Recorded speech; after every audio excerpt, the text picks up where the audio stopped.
Those here today.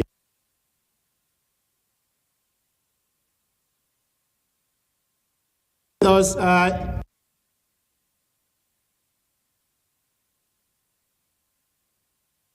to call on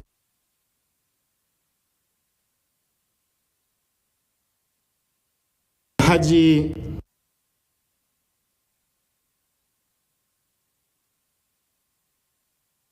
also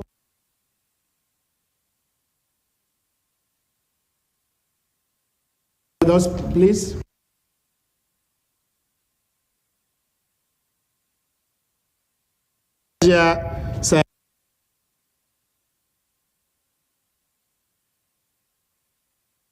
Also here with us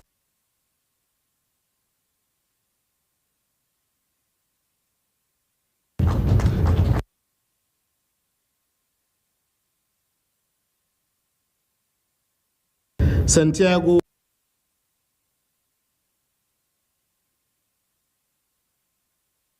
we will continue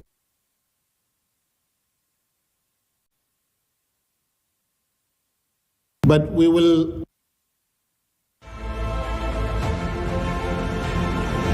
now, as part of efforts to support Africa's goal of strengthening... Now, looking at the activity chart, as you can see right here, a total volume of 130... Created a Boko Haram crisis that at that time was restricted to Yobe. How secure are they? You can see security men with blood. This is the road leading up to the... Already, if you look at English squad, you are looking at EPL, you are looking at their names. You are not looking at...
Now, as part of efforts to support Africa's goal of strengthening Now looking at the activity chart, as you can see right here, total volume of 130. Inherited a Boko Haram crisis that at that time was restricted to Yobe.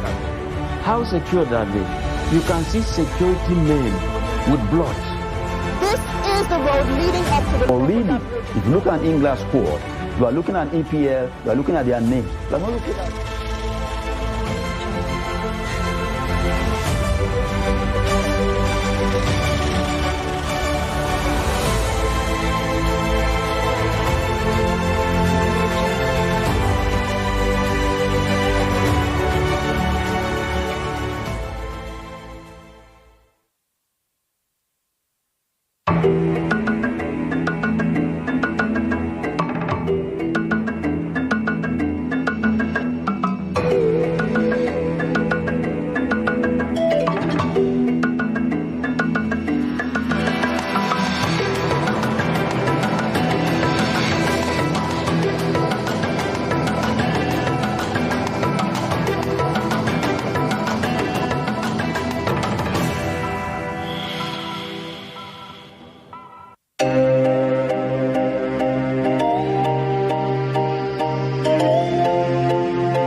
Sadly, I think the government and the security agencies must be aware that in hundreds of towns and villages across the northwest and the northeast of the country, banditry and kidnappings have made normal life impossible.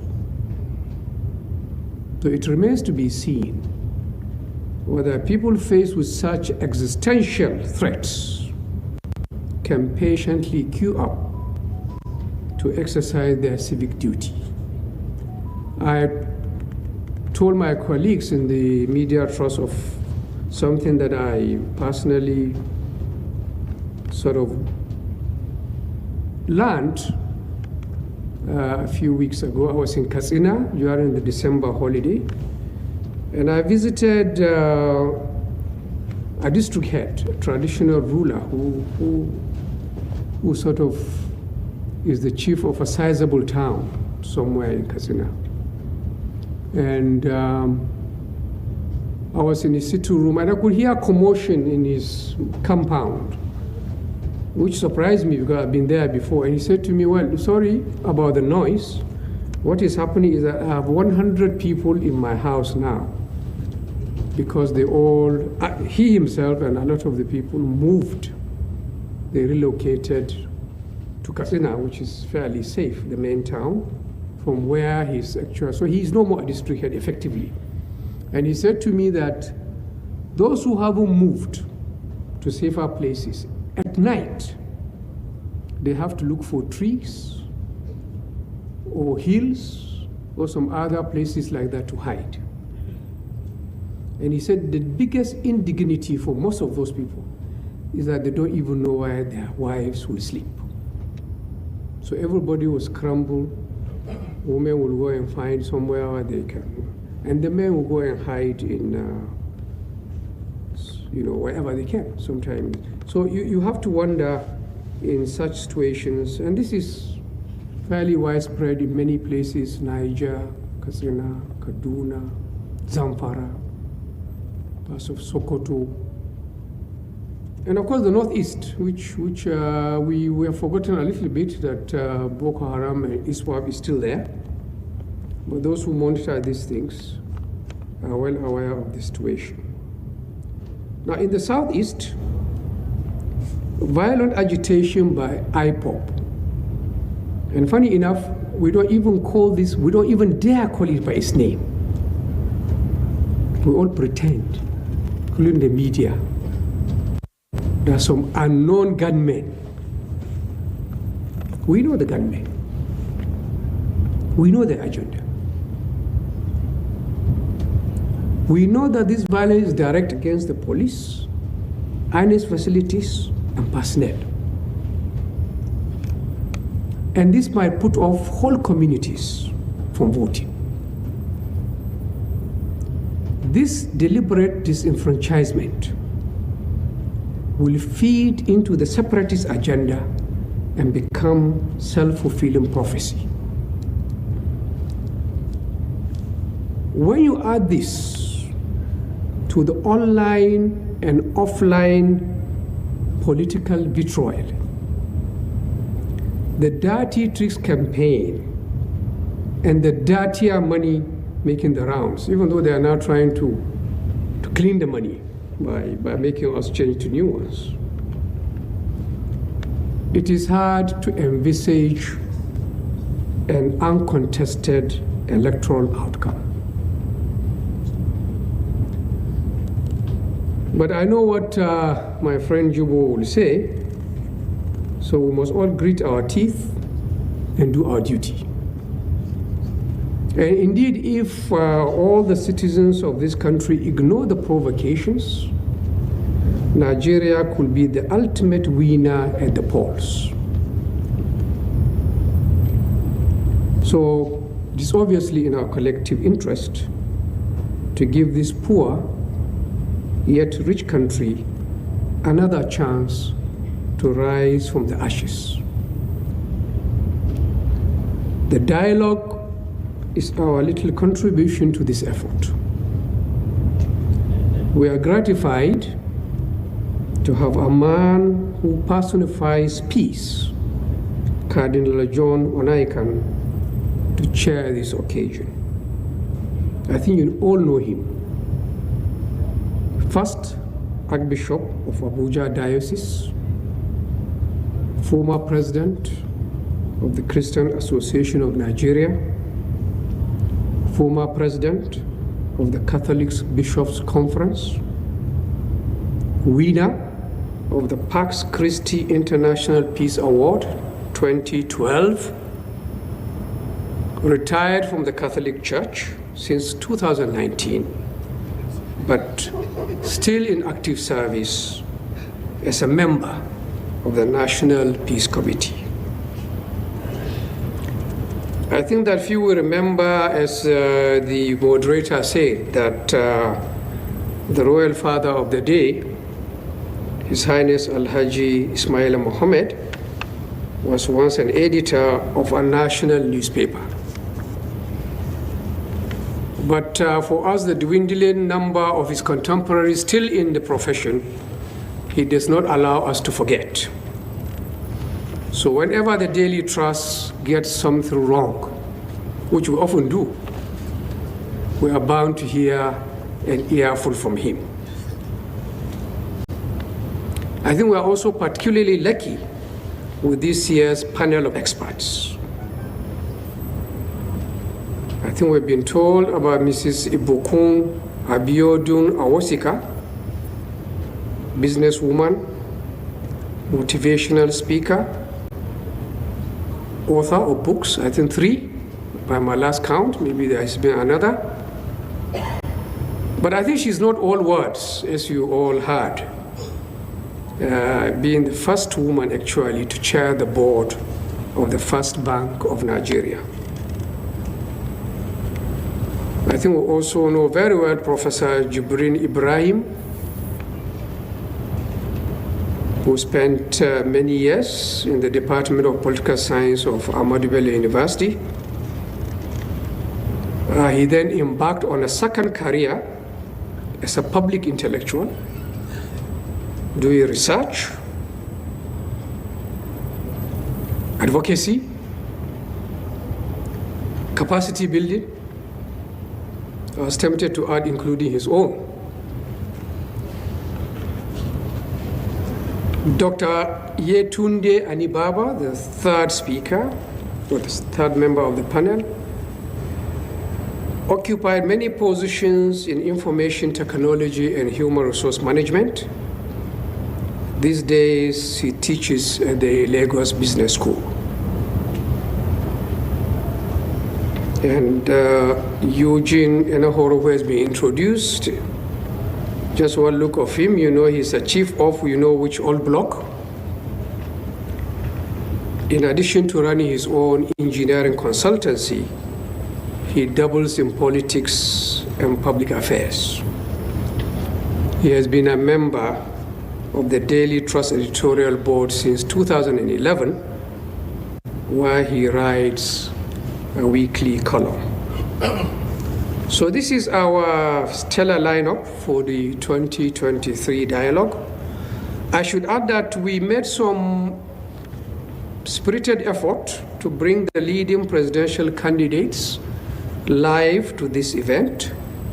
But as you know, they are frightfully busy. But we asked them to record 5-minute videos of their major campaign promises.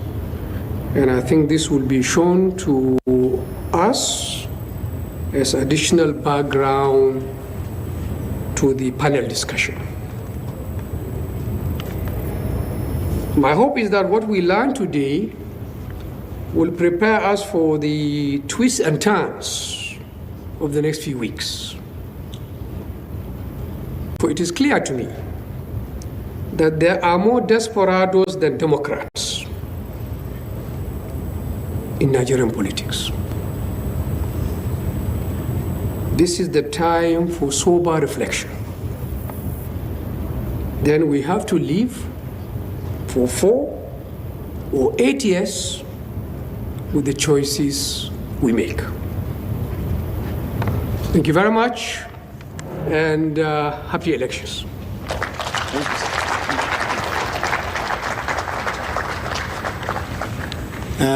Please, may I crave your indulgence again for another round of applause for the chairman.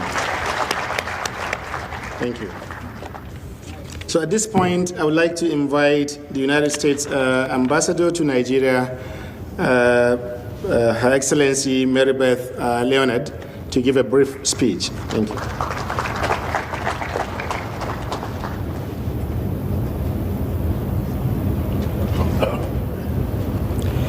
Thank you. Chairman Yusuf, His Eminence Carlton Onyekan, the Royal Father of the Day, His Royal Highness Alhaji Ismaili Mohammed, MFR, Mrs. Awosika, distinguished panelists, ladies and gentlemen. Really, I'm so pleased to have the opportunity to be here today to speak at the Daily Trust 20th Annual Dialogue.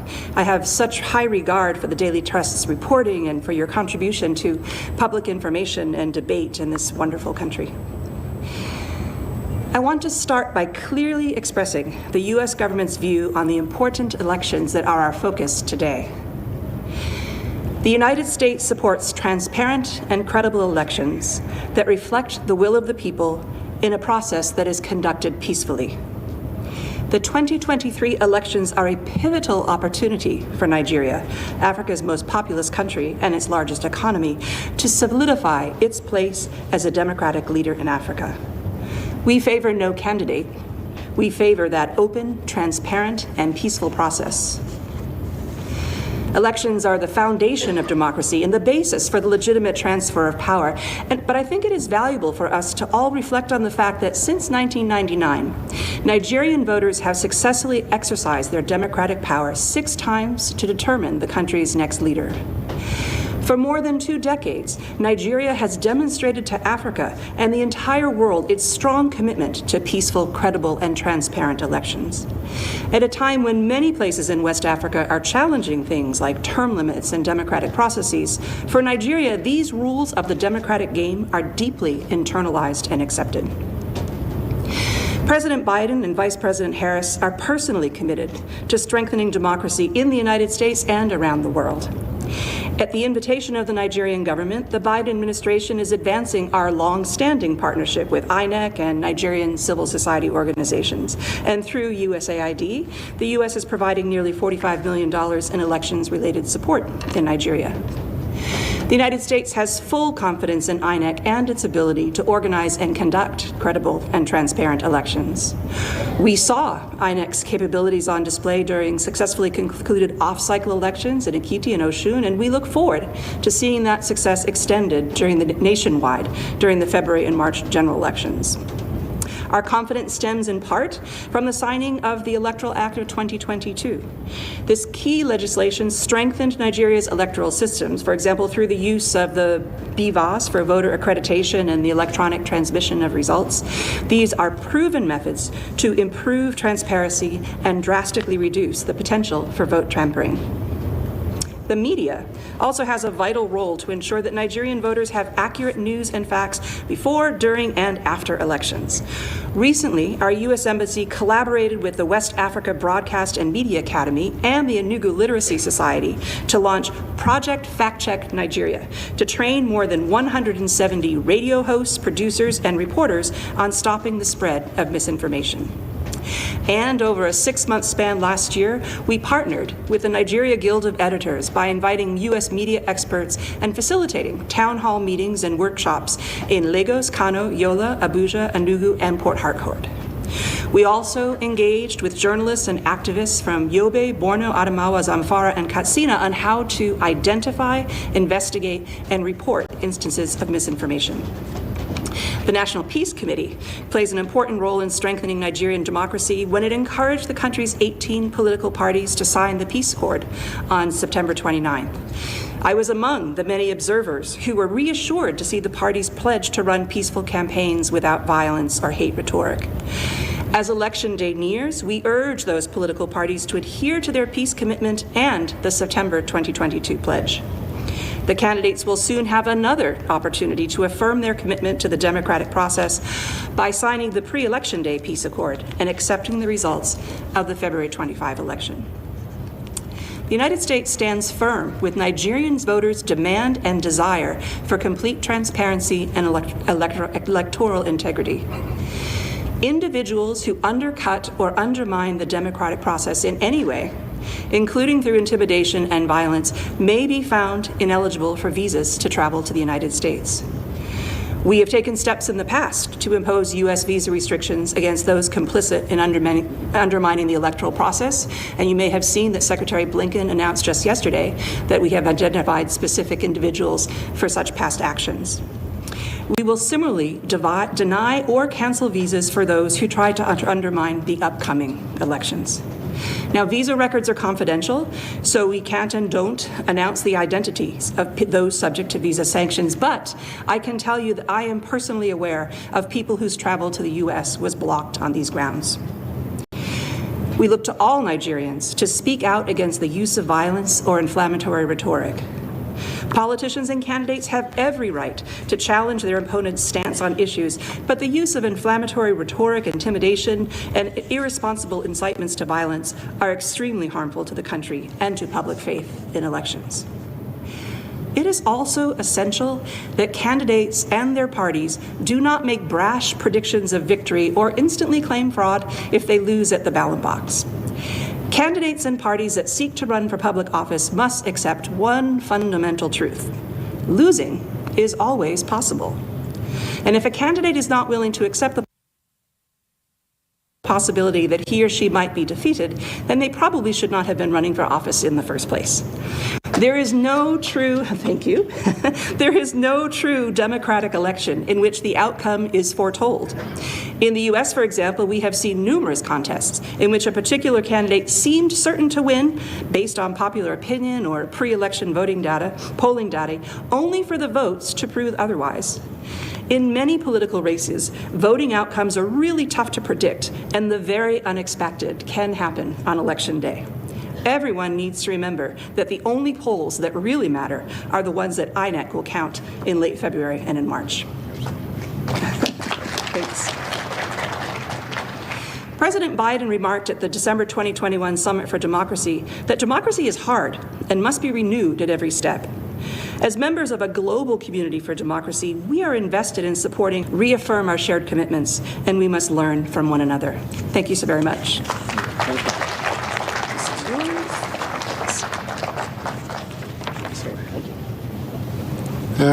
Thank you very much, Madam Ambassador.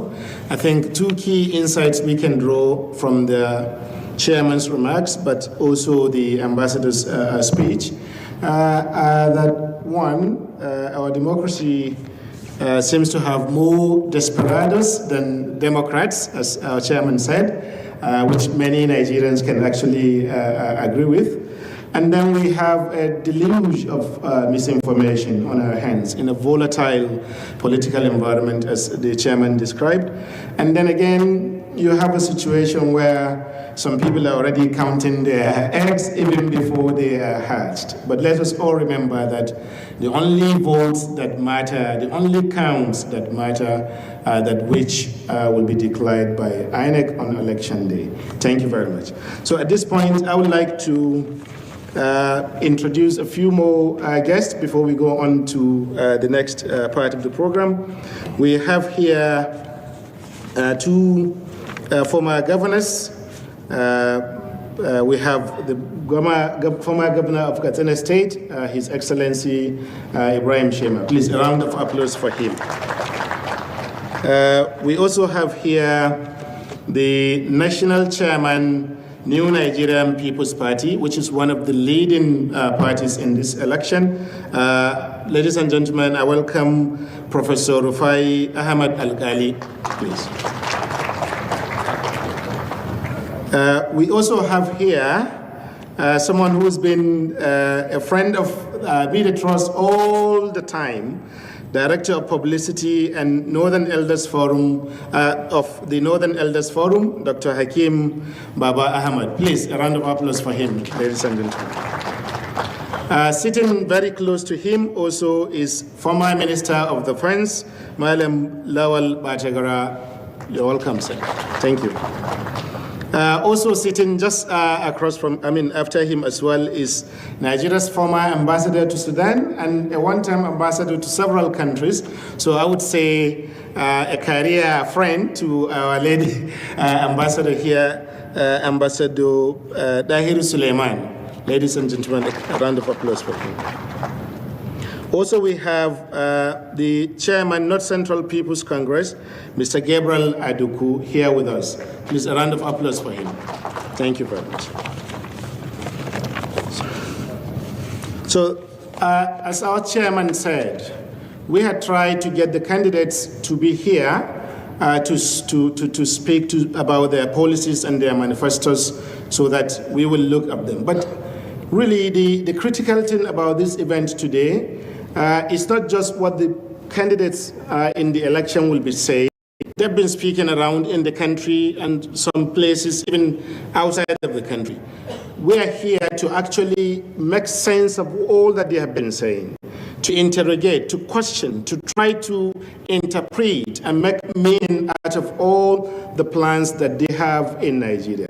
And thank God we have a panel of 4 distinguished experts and distinguished Nigerians to do justice to that. But before then, we would like to play, I would like to invite the chairman of this event, the Archbishop Emeritus of Abuja, Cardinal John Onaikan, to come and give the opening, chairman's address. Thank you.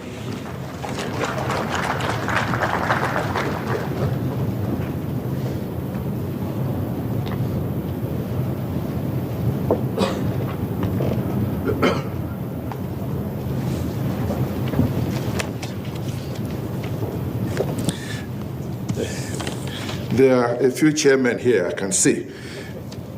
Chairman of the Board of Trustees has spoken, and I recognize you, sir. And the ambassadors here, our Royal Father. Having heard the presentation of the chairman of the Board of Trustees of Daily Trust Group, there's hardly much more for me to say, but I had to prepare a small talk because I saw on the program that the chairman will say something. Much of the talking will be done first by the video clips. We are going to hear from the major four frontline presidential candidates, and then the very highly competent panel of discussants that we shall listen to later. I want to greet especially our children, the students that are sitting behind there. Don't worry, my children, there is future for you.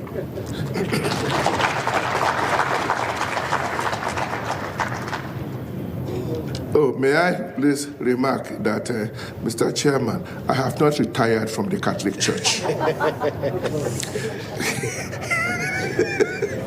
I'm still very much involved. I retired as Archbishop of Abuja, which means I'm no longer responsible now for the affairs of the Catholic Church in Abuja Archdiocese. But I am still an Archbishop, and I'm even a Cardinal. And as a Cardinal, I'm still involved in the affairs of the Catholic Church on the world level, which takes me to Rome every now and again.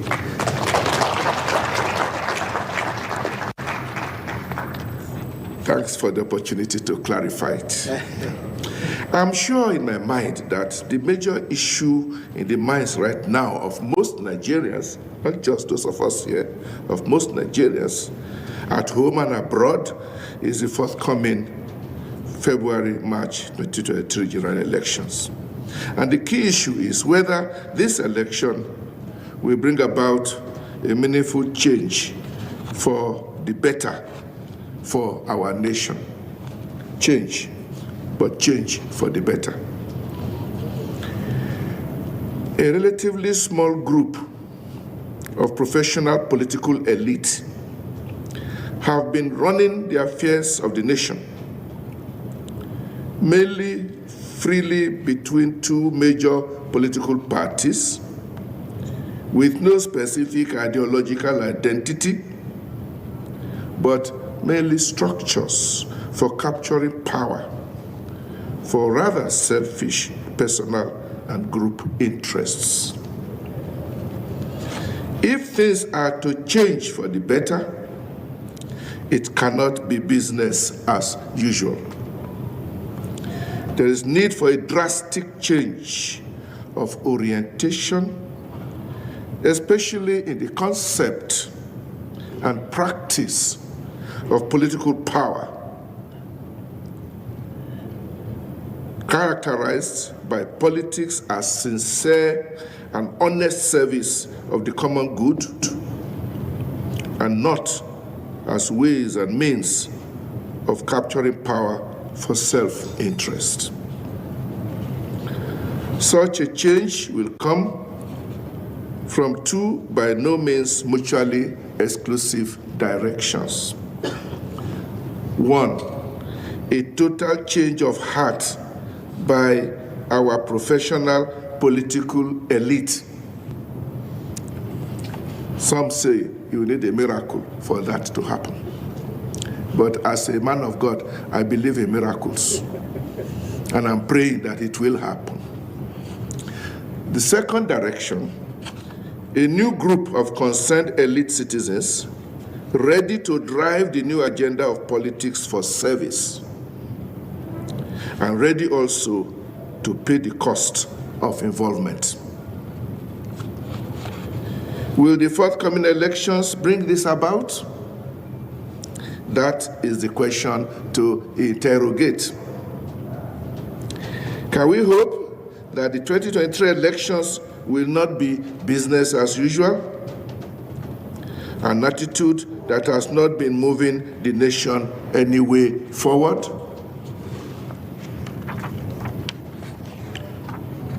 Truly free, fair, and credible elections, that is the only way from which will emerge at all levels of government, men and women, ready to serve the nation with dedication, sincerity, honesty, and integrity.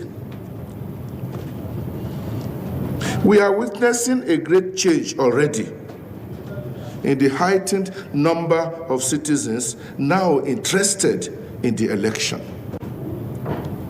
INEC is talking of almost 100 million registered voters, more than in previous elections. This is a clear and positive sign that many Nigerians have abandoned our traditional widespread voter apathy, trusting that involvement in election will no longer be a waste of time for the ordinary citizens.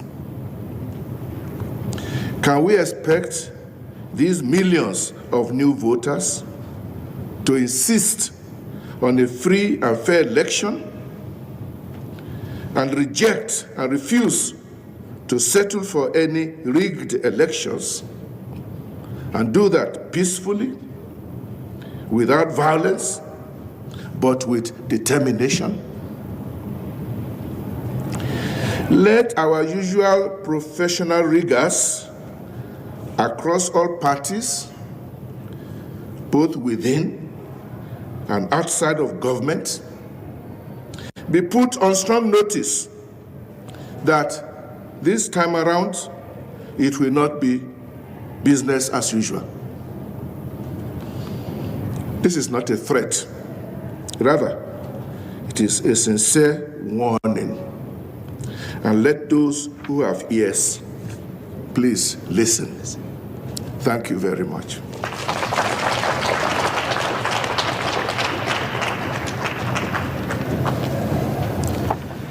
Thank you very much, Mr. Chairman. The retired Archbishop, but not tired Cardinal of the Catholic Church.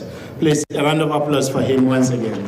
Thank you. In his remarks, the Chairman pointed out the significance of rising interest, particularly among young voters in the country, in terms of registering, and we all hope that that interest is transferred into interest in actually going to the polls to vote. Thank you. So at this point, I would like to introduce our key audience here as well, the students from the various schools that have attended.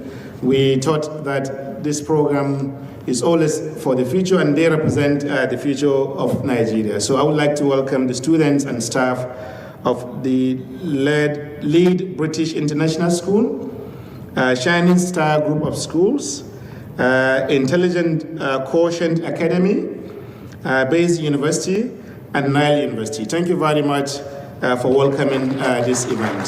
Thank you.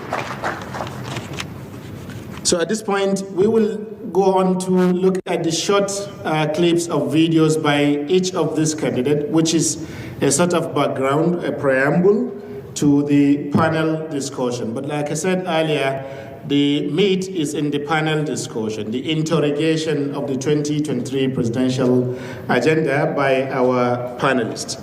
So we will start this with, in the alphabetical order of their names, So we'll be starting with a short video on the presidential agenda of the candidate of the People's Democratic Party, former Vice President of the Federal Republic of His Excellency Alhaji Atiku.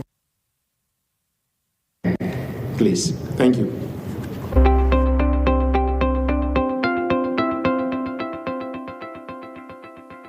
My dear fellow beloved citizens of the Federal Republic of Nigeria and our friends across the world, Nigeria stands on the threshold of history as we begin the historic race of soliciting votes from our electorate as permitted by law and regulated by the Independent National Electoral Commission, INEC, in accordance with the Electoral Act 2022.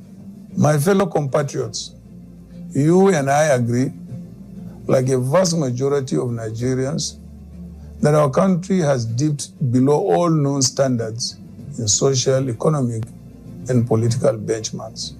Our experience of the past 7 years plus under the government of the APC had made us doubt our strength as a people. In fact, it is safe to say that the greatest thing that the APC government will be remembered for is how it failed to maintain the integrity of our unity and how it has put a knife between the things that hitherto held us together.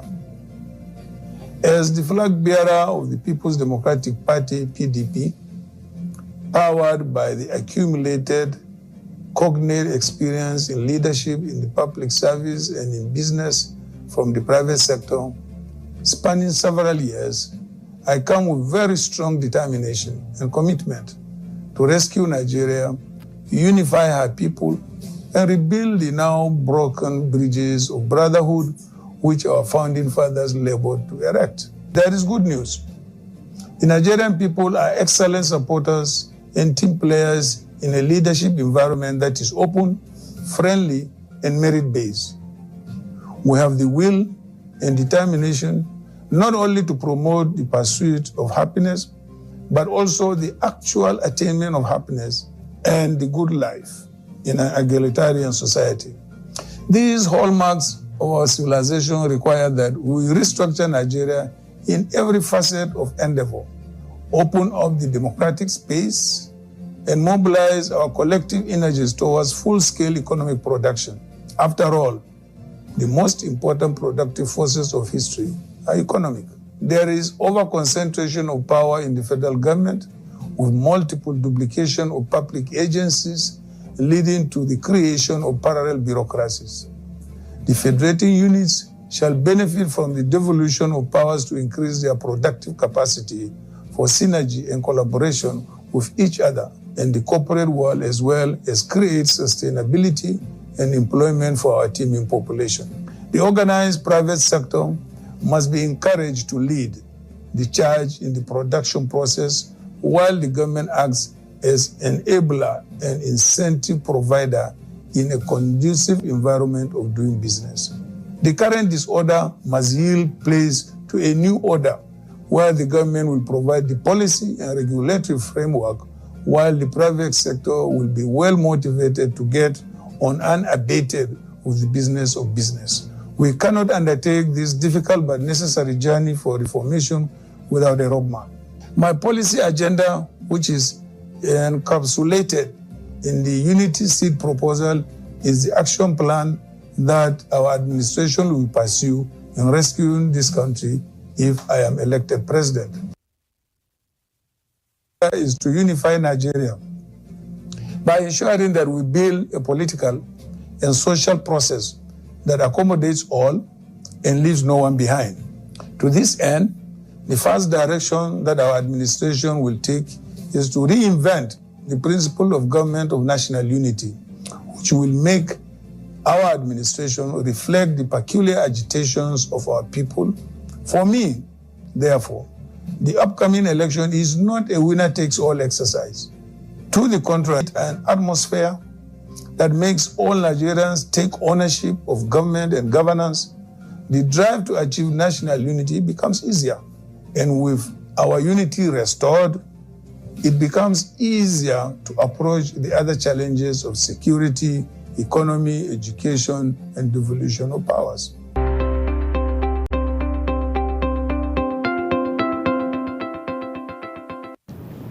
Ladies and gentlemen, a round of applause for the candidate of the PDP, the presidential candidate of the PDP.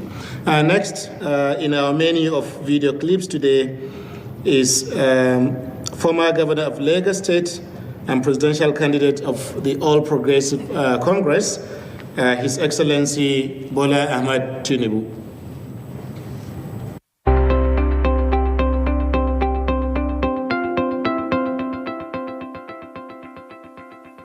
We shall create a better life for all and a future of promise for our youth. Revive our economy and our manufacturing sector and place Nigeria back on the path of industrialization and job creation.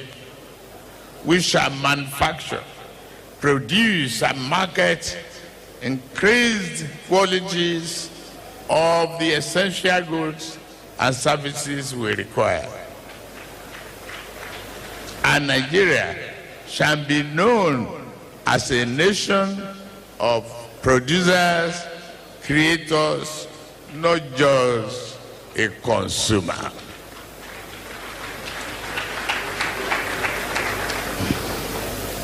We will export more and import less in order to earn more foreign exchange and strengthen the naira. We will deliver food security and affordability by continuing to prioritize agriculture and assist farmers and other players in the agricultural value chain through the enlightened policies that promote productivity and guarantee robust income.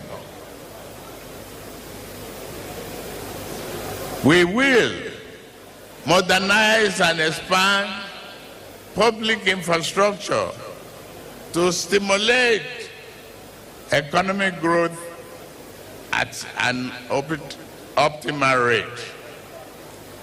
Generate, transmit, and distribute sufficient, affordable electricity to give our people the necessary power to drive their businesses and brighten their homes. Bearing in mind, there's no successful industrialization is feasible without constant electricity at the right price. Our national economy will grow, we succeed, we be respected. We will embolden and support young people and women to participate more in politics and governance.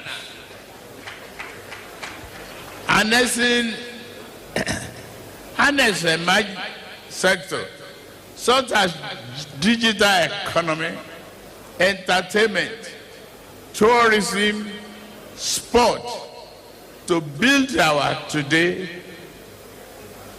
for the Nigerian of tomorrow.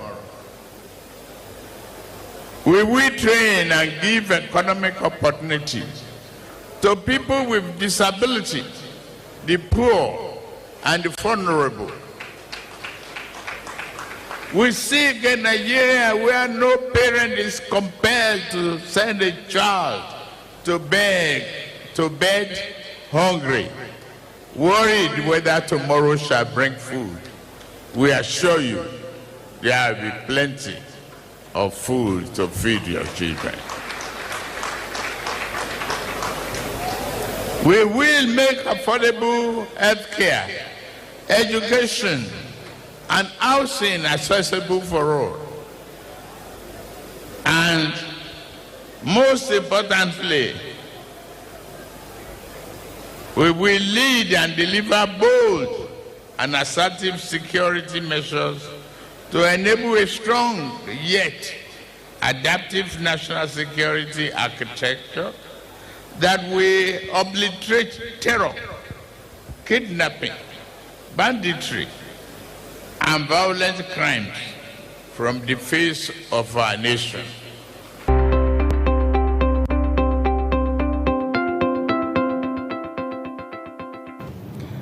Ladies and gentlemen, a round of applause for the candidates of the APC. Thank you. And next, I call on a video for the candidate of the NNPP, that's New Nigeria People's Party, His Excellency Rabiu Musa Konkoso, former governor of Kano State. Thank you.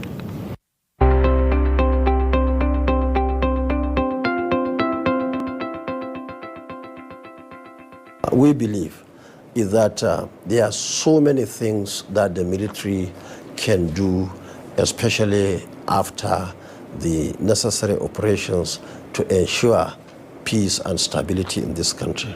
First and foremost, there are peacekeeping troops all over Africa. In fact, when I was Minister of Defense, we have them in many countries, especially Sierra Leone, Liberia, and Darfur in Sudan. Now there are many places that the United Nations, the African Union, and other international organizations can partner with Nigeria to ensure there is peace. Our peace in this country, going by what we believe as leaders, is not just to have peace in Nigeria. If you have peace in Nigeria and in your neighbors, you don't have peace, then you have issues, you have problems.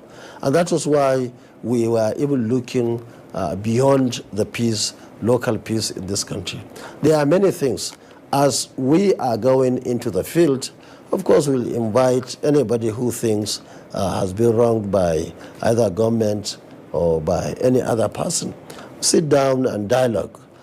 Politics is all about discussion. It's not something that you can resolve on the field. So we talk to the people who think that they have reasons to take arms against their fellow Nigerians. We believe that we can get more money when we have 25%, more than when we have 33.5%. And that's and they are not collected. So in our own estimation, we are going to encourage people to pay more tax. We are going to convince people to come back and establish more companies here so that the government can get more. That's the idea of putting 25% in our assessment. It's not like we want to lose money, but we believe we will get more money. And let me tell you, that is not even the main issue. The main issue of revenue today is even the issue of oil theft. Today in this country, we are getting less than 1 million barrels per day, while our allocation from OPEC is more than 2.2 million barrels per day. Now, you see, the first thing any responsible government should do in a situation like this is to bring peace. Nobody would want to go and commit avoidable suicide. People will want to invest, but in a manner that people are safe in those areas. And that's the first thing we will not provide, not only in oil-producing states, but across the country. Because as it stands today, we have more issues with security even in other parts of the country, especially in Northwest and even in Northeast. And that's why we are increasing the number of the military, and that's why we are going to provide special training, special equipments, relevant technology, and so on to fight the situation or the insecurity of 2023 and upwards. And we believe that Nigerians have the number, they have the capacity, and are determined to ensure peace in this country. And that's exactly what we'll do. Now with the peace, you will see people coming to invest. You don't have to go and shout. Now we are not telling them to get out. They see the situation, and that's why they decided to leave the country to go elsewhere where you have better peace. Now with peace, I'm sure all our assets, all the installations, the reticulations, the pipes that we have will be properly protected.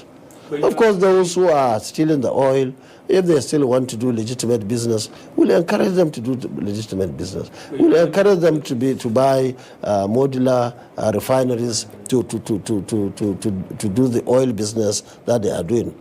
But I can tell you, no responsible government anywhere in this world will allow its own asset to be stolen by either people in the country or people from elsewhere. And that's why exactly what we intend to do, to protect it. We will do whatever it takes to encourage investors locally. We will also do whatever it takes to invite investors from outside the country.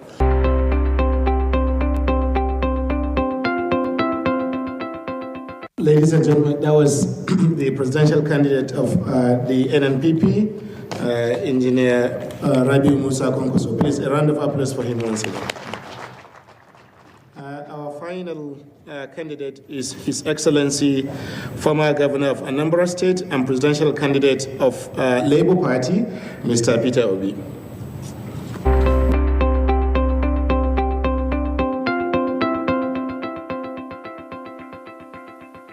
I'm going to ensure that I secure, unite Nigeria. I'm going to govern by consensus rather than coercive and all this. It's for you to check the past and say, this man who is saying this, he's passed through some offices or places.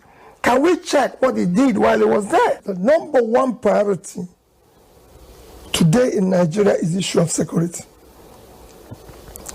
Because it's impacting on it's become an existential issue for Nigeria. You can't talk about being a country unless you're secured, unless your citizens are secured. So it's an existential issue that must be dealt head on, decisively.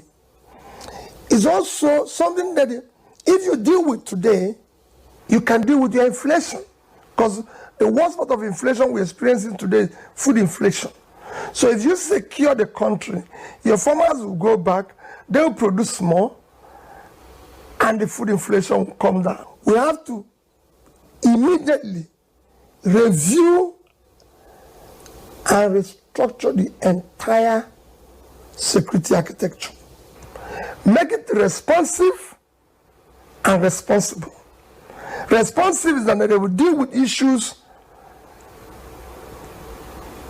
as quickly as possible.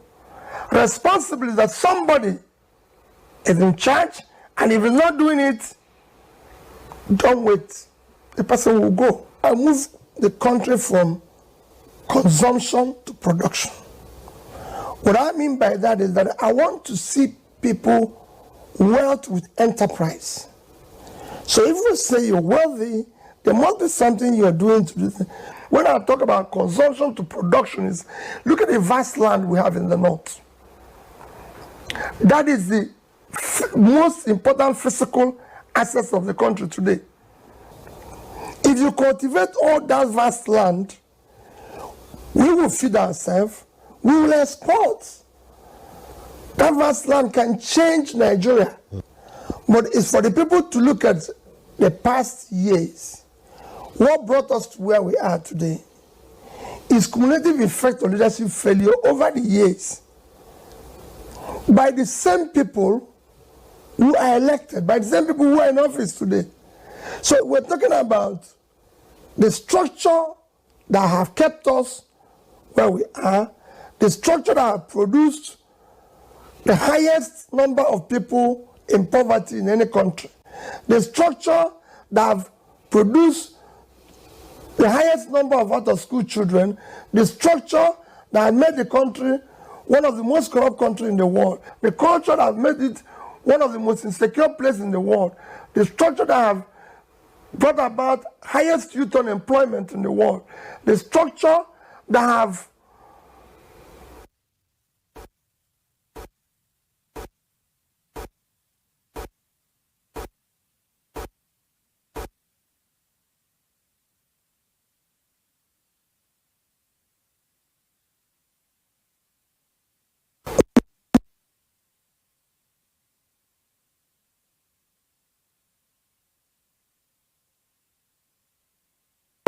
so that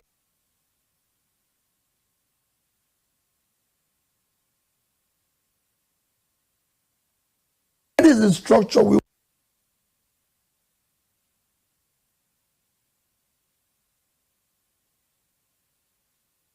unite.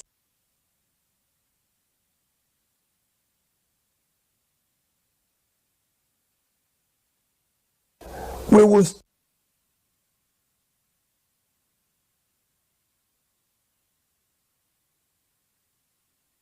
start and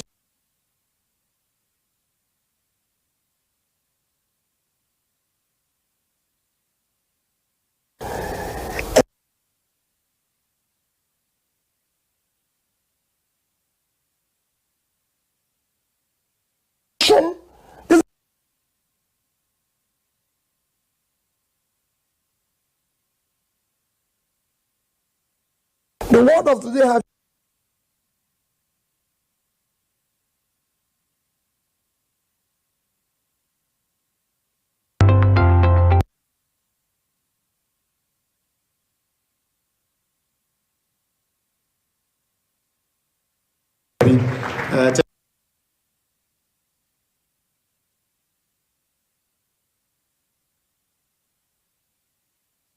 the four leading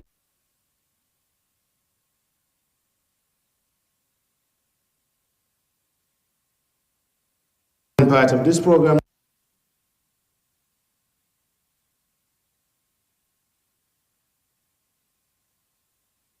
Welcome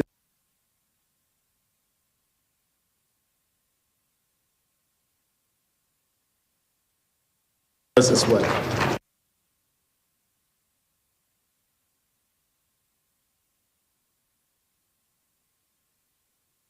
Commissioner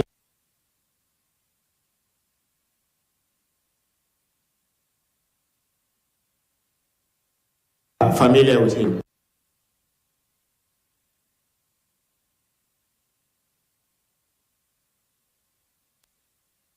Private development.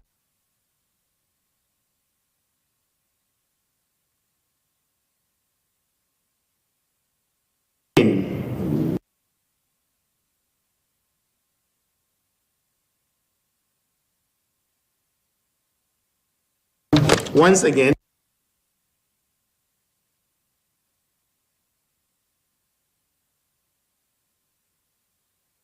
Ibrahim.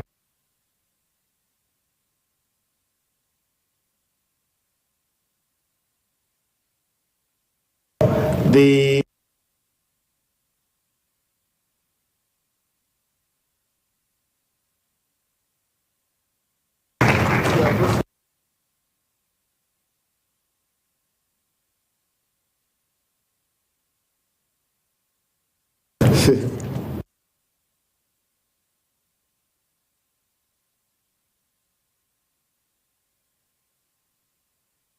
it's all right.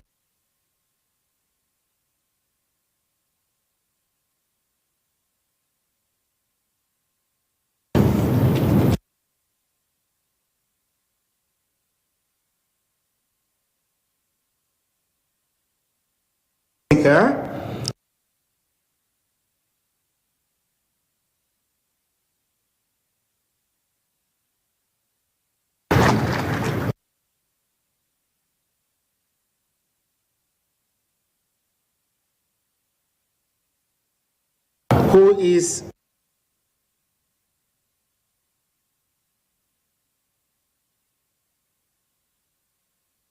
analysis of political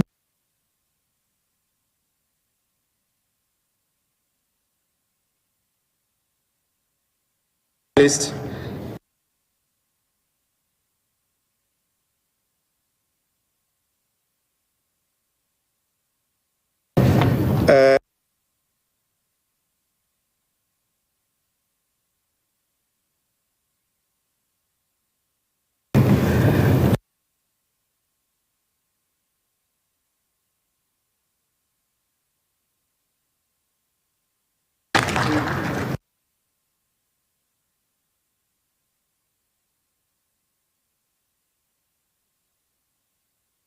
Ibrahim?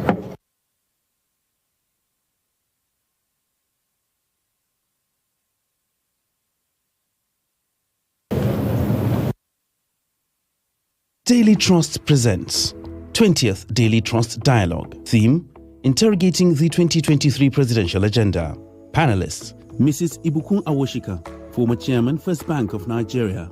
Professor Jibrin Ibrahim, Professor of Political Science and member of the Board of the Center for Democracy and Development, CDD. Dr. Yetunde Anibaba, Lecturer, Analysis of Business Problems, Lagos Business School. Dr. Eugene Enahoro, Human Capacity Development Specialist and CEO, Heltoni Services Limited. Chairman of the event, John Cardinal Onaikon, Archbishop Emeritus of Abuja. Royal Father of the Day, Alhaji Samaila Muhammad, MFR, Sarkin Karshi, Abuja. The event will be broadcast live on Trust TV.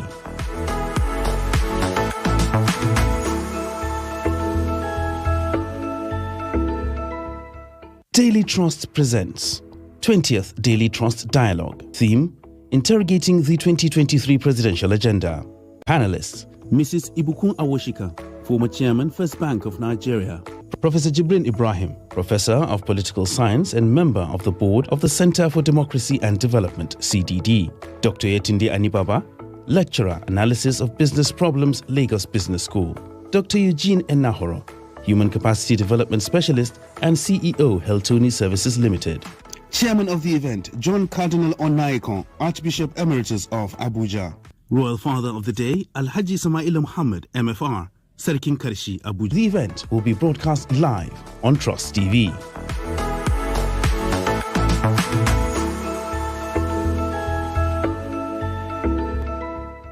Daily Trust presents 20th Daily Trust Dialogue. Theme: Interrogating the 2023.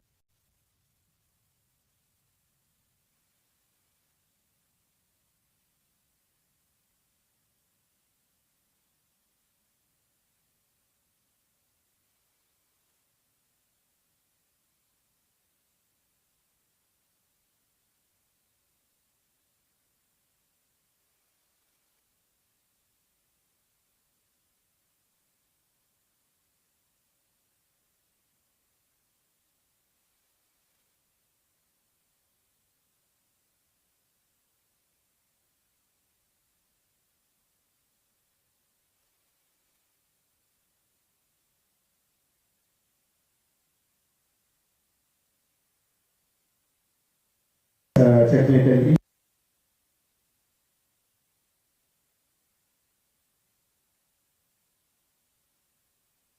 We have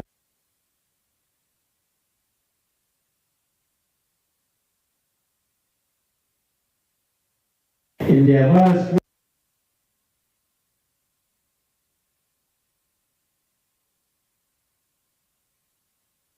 manifestos and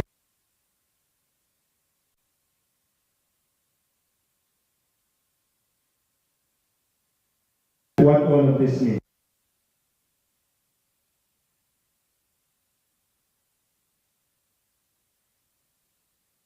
We were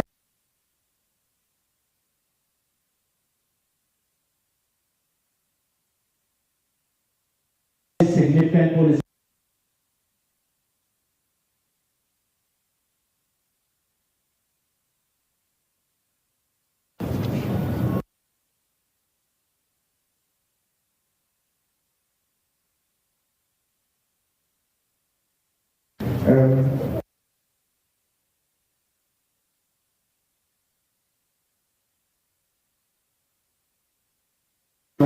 Problem.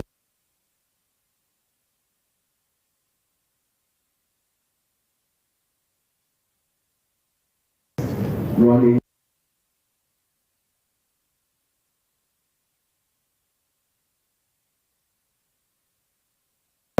challenge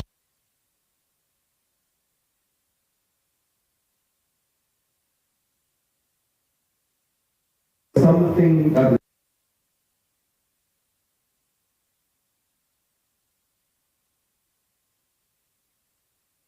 for any of it.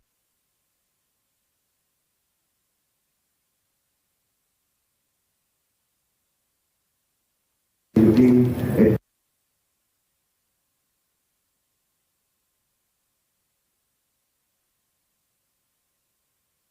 of certain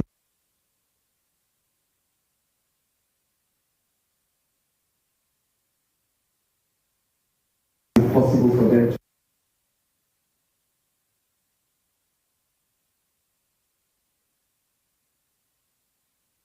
parties of the conversation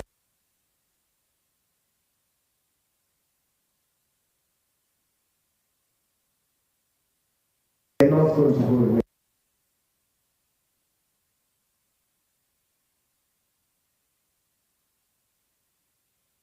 We're going to point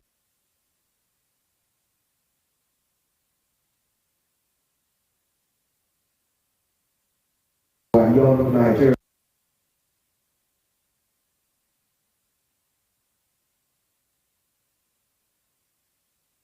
inflation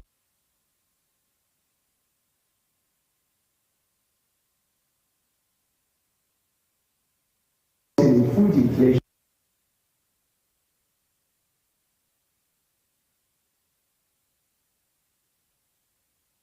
a real challenge.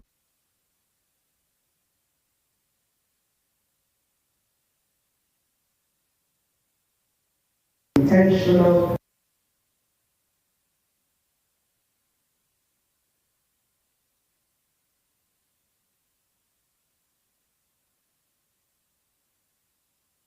where there is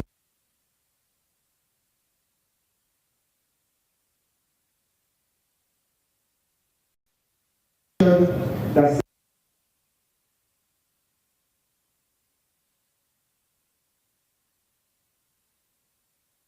population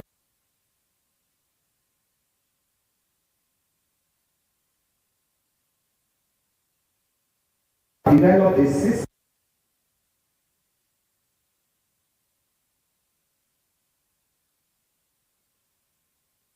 execution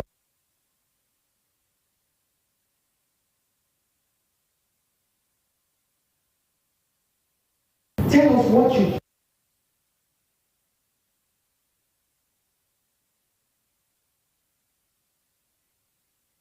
along that. So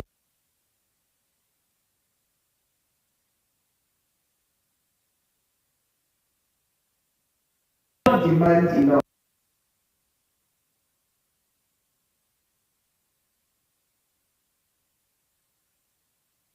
they plan to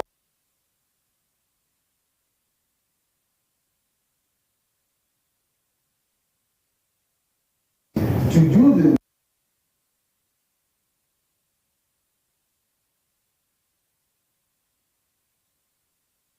who you have to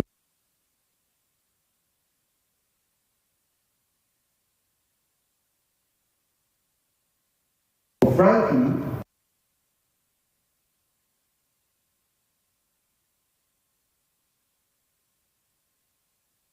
of the individual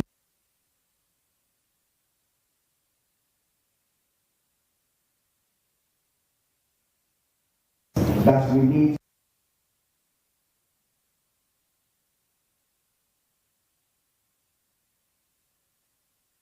$20 million.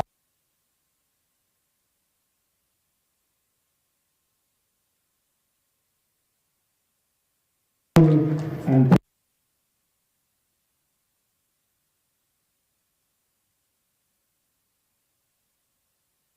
how would it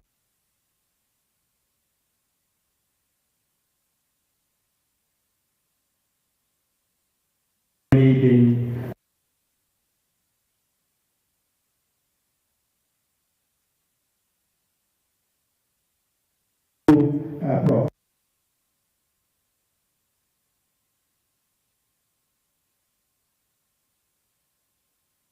for example,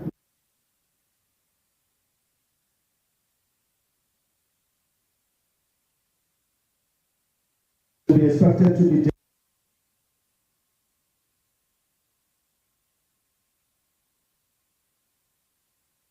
do we have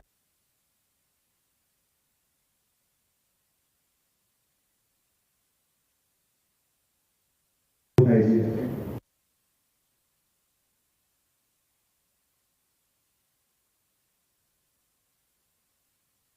Important issue was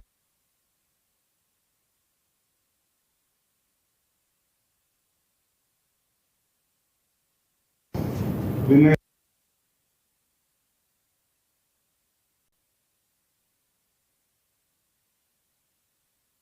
choices for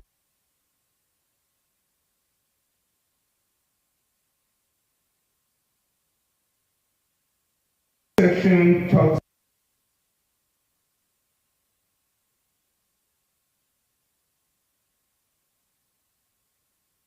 however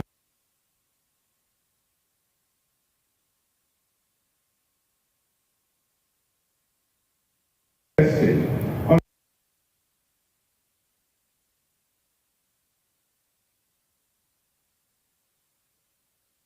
the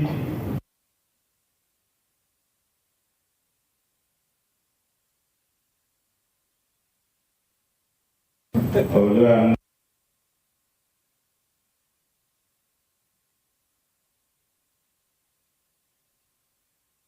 focused on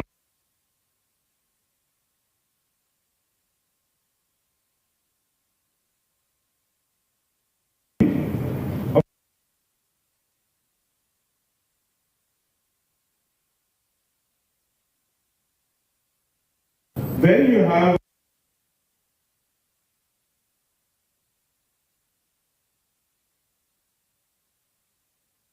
talking the language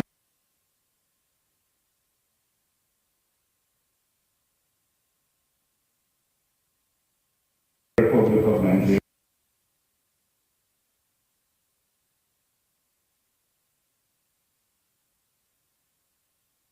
Is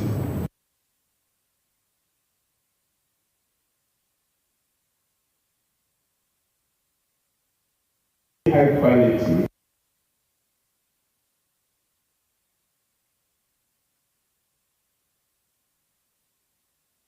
and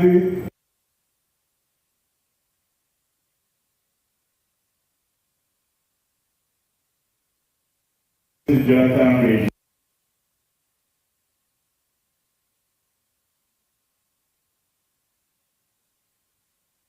in public service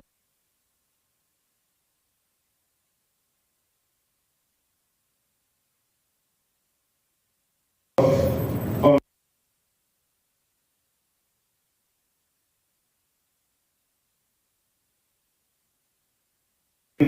very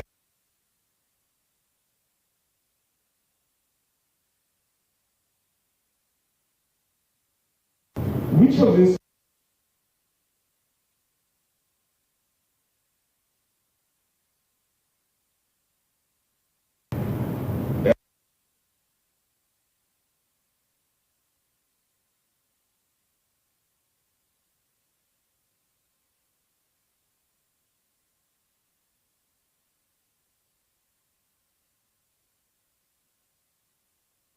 internal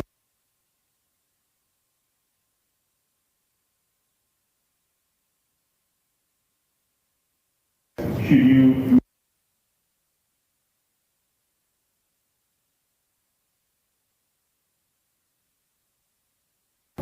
these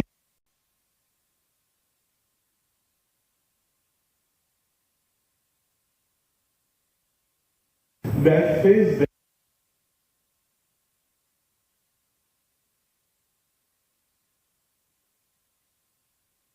we are on the same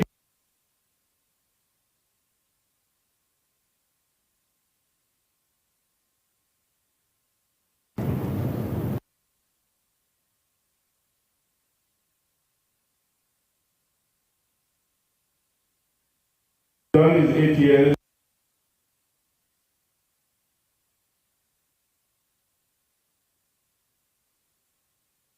constraint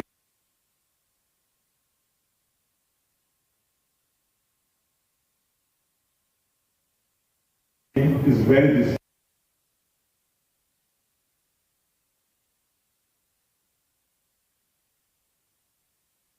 different corrupt.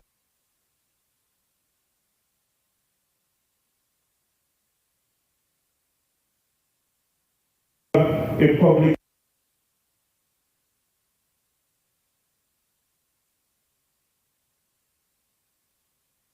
of them.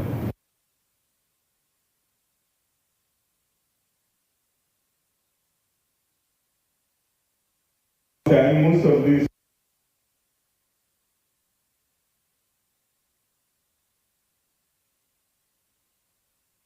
are there for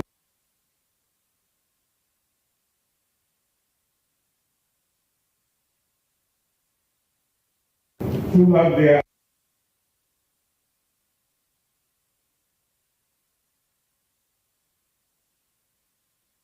you can come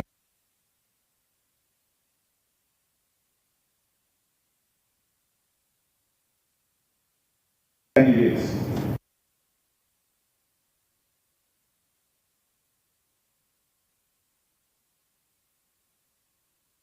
Have been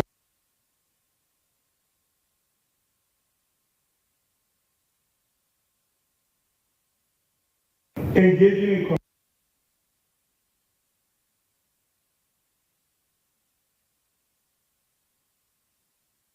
in the world.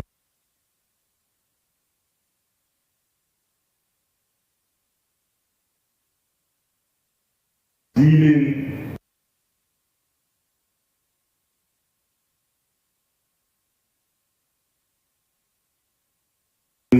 is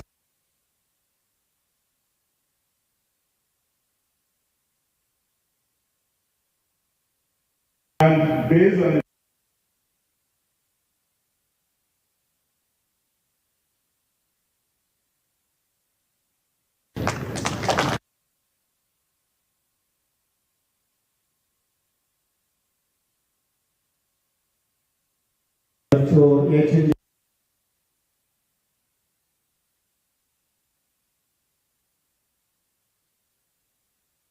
Thank you for having me.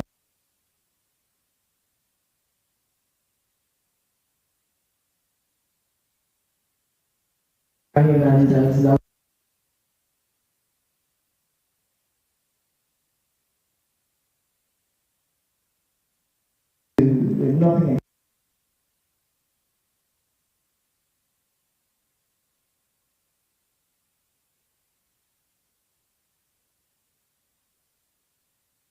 I think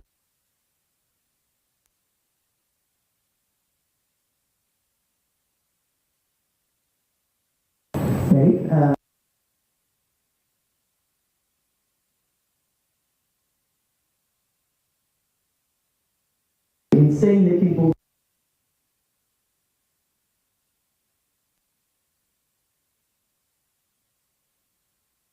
political engagement.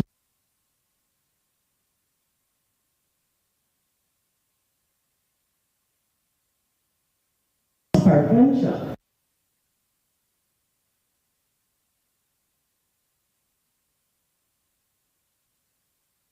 Bold statements and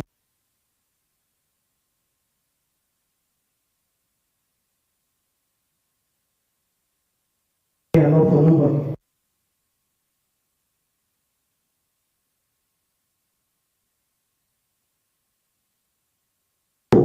That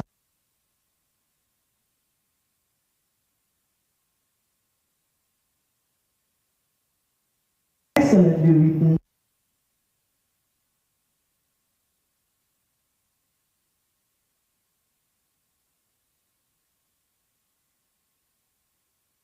because as we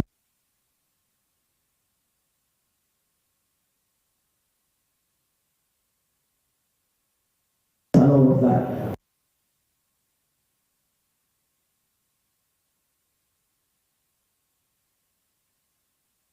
So young people are not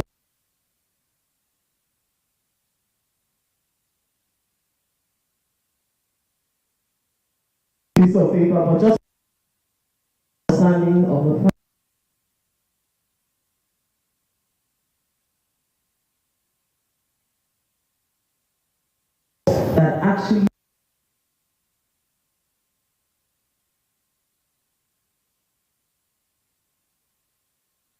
for example,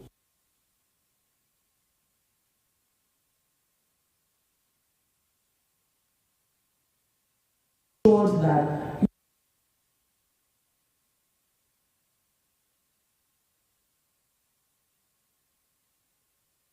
are already going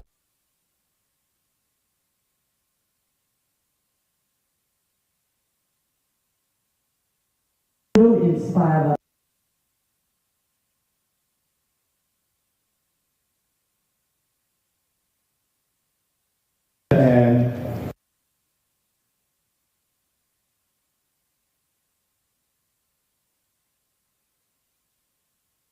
where you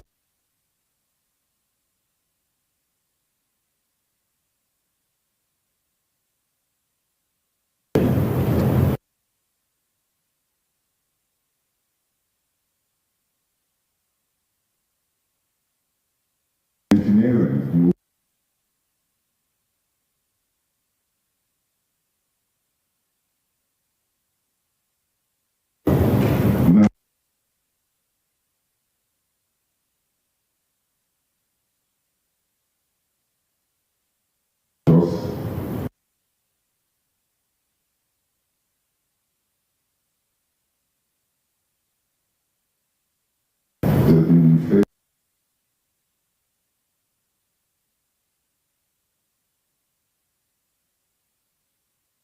not invested in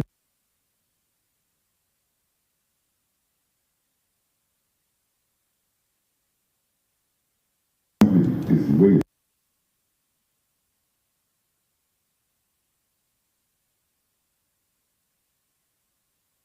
country.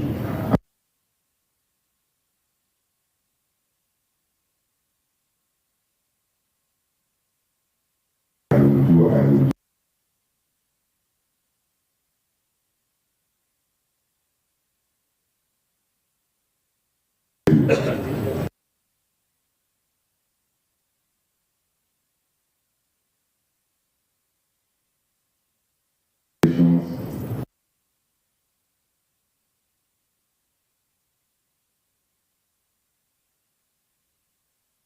Messianic politics.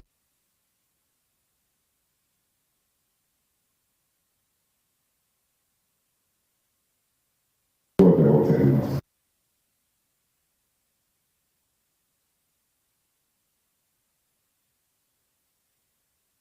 Being president.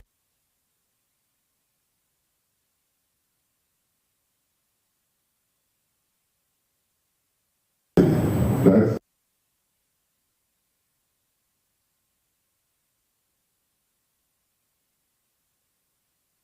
rather than coming to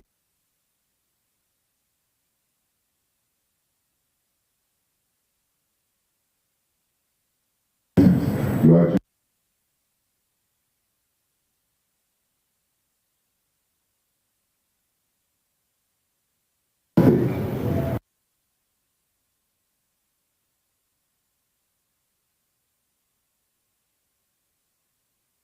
pushed.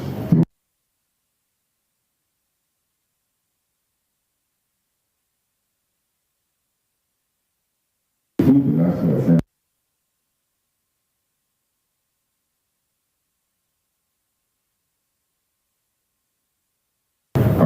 With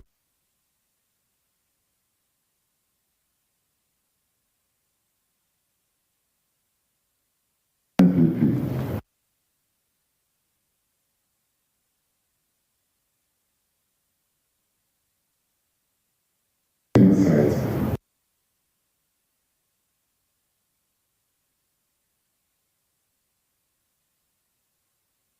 Have always been for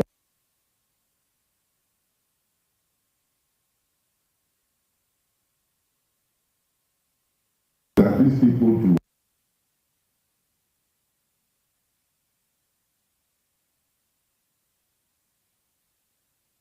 What does it mean?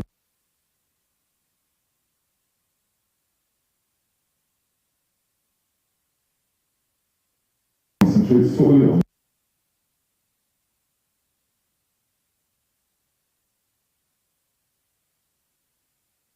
that was wicked.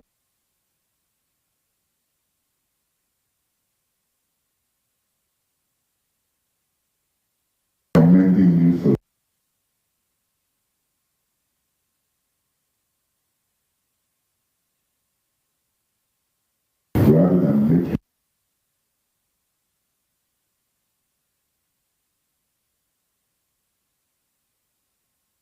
around the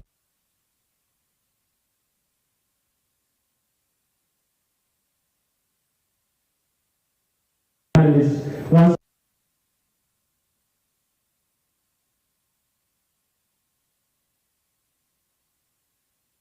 candidates have not really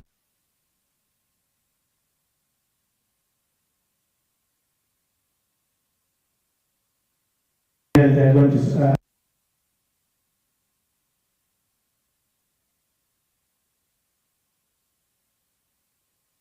deal with the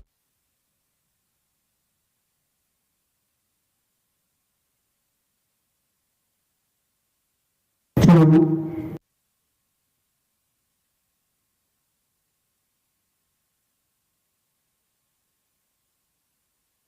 happens.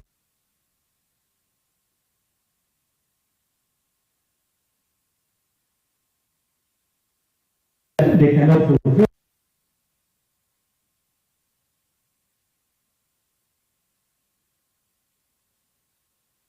The structure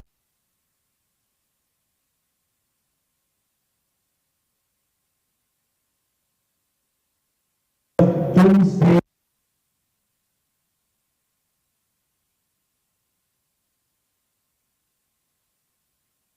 say, you know,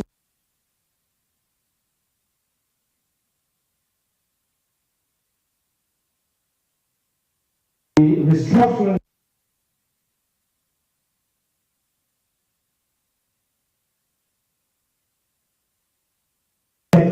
Nigeria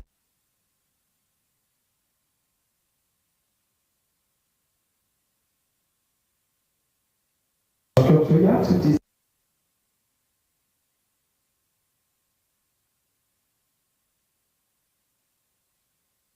presidential election.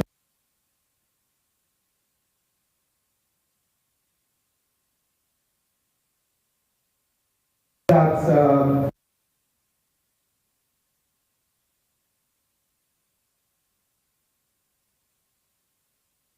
is an asset to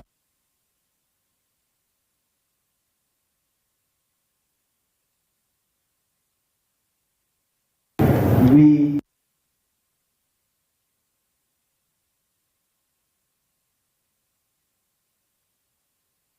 tend to find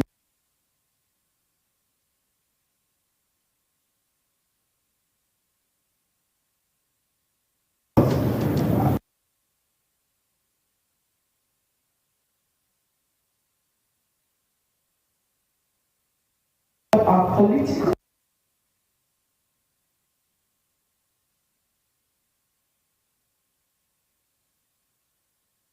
vote because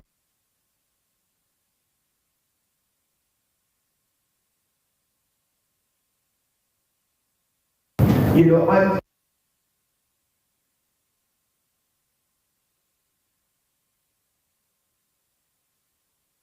talents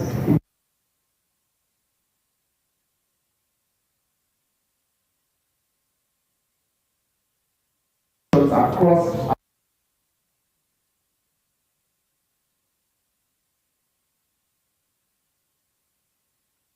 ask the right people to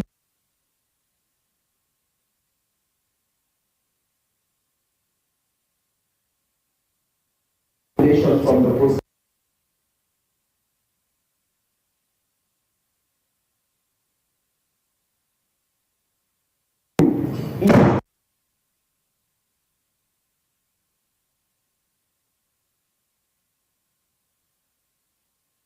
And the answer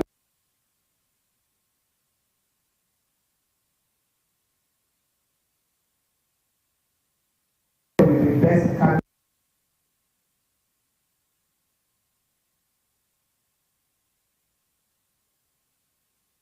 We do need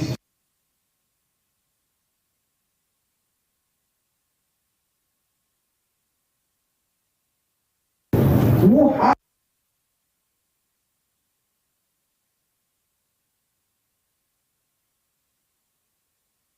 right of participation.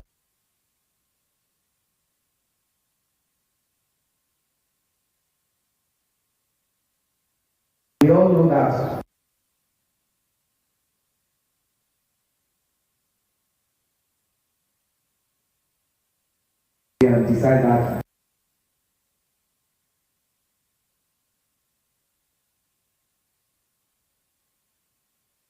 easier for us.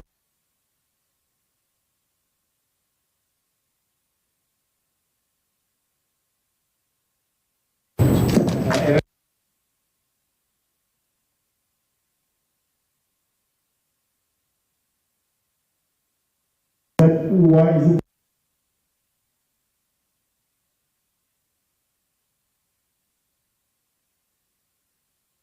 I say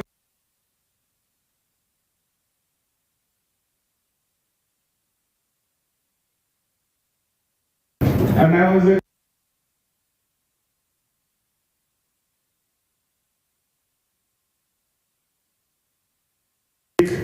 this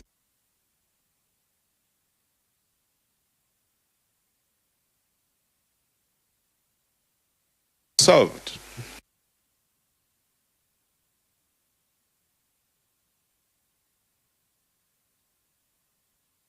In the world,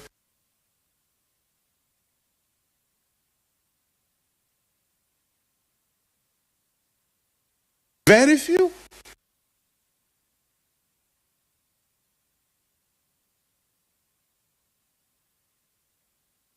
In its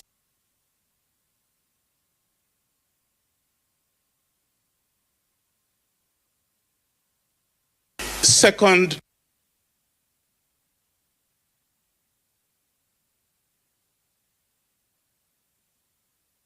(1959)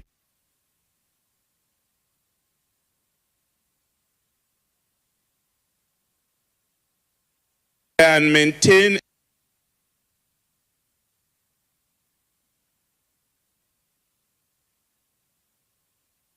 at the original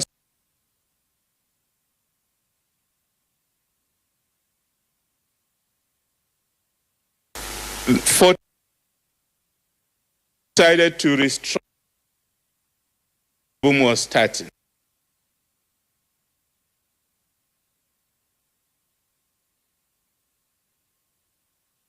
Since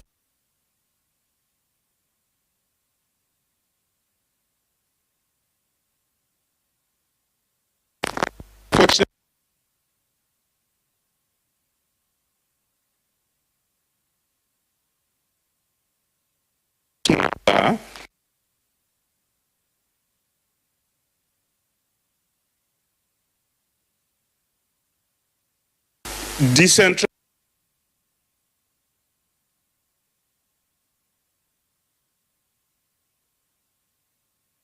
on restructuring.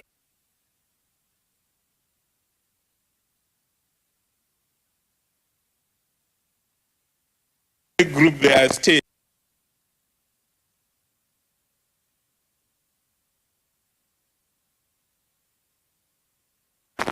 However,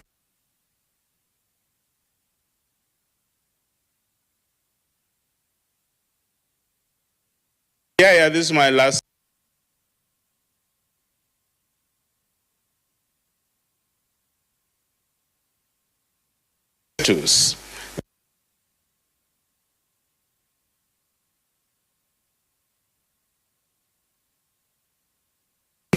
Of power.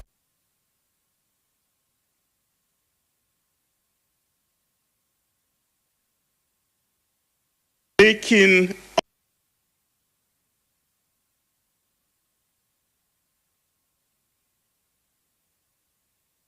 for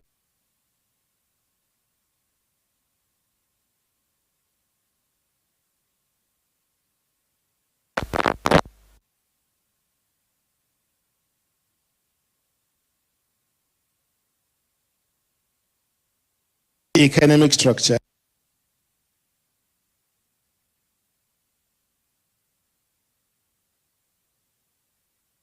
Them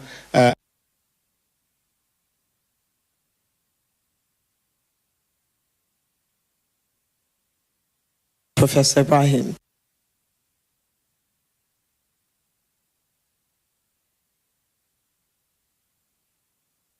Speak to devolution.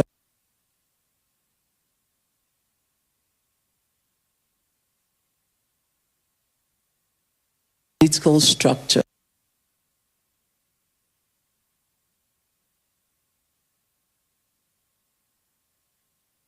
Talk about words.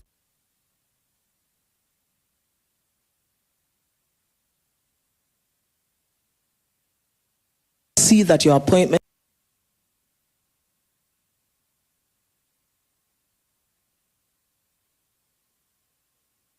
is, but the truth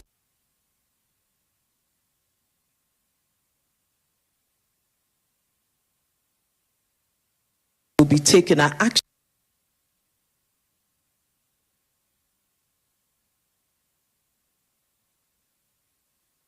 We can do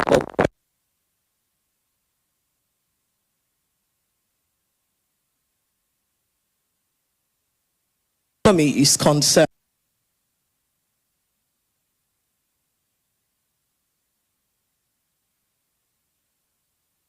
To identify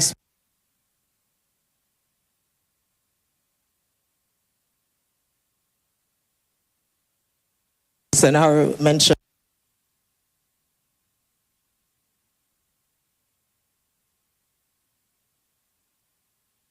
If the Security Act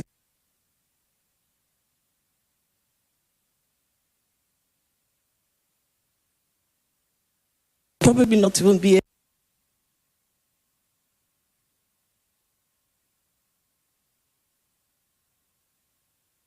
in some kind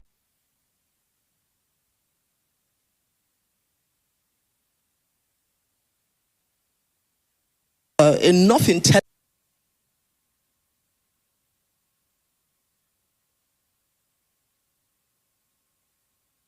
economic structure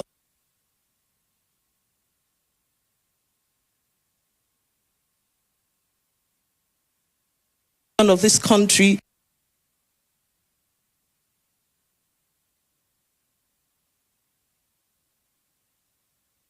solve this problem. So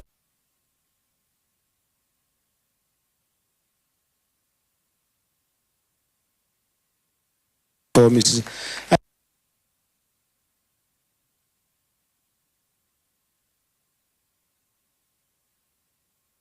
The chief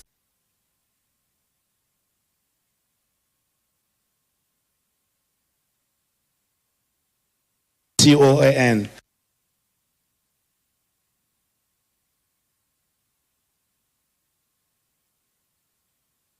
The economic structure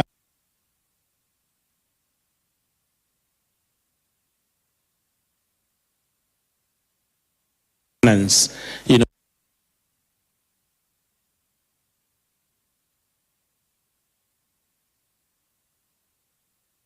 An answer.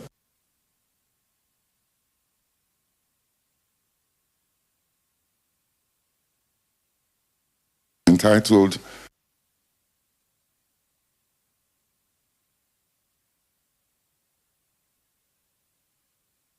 we have 700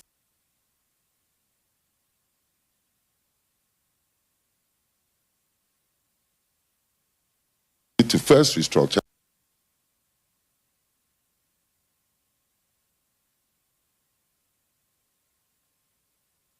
the treasury.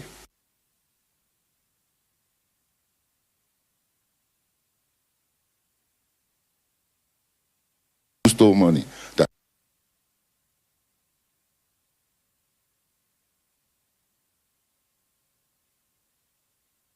control of money.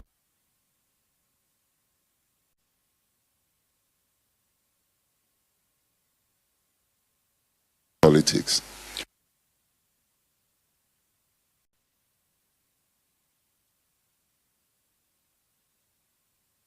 Election. And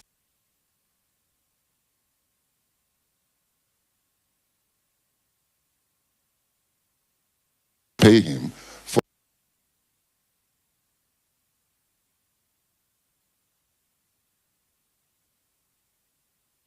somebody must be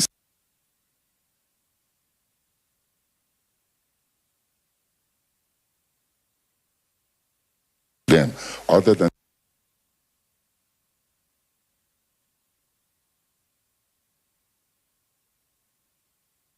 with you that there's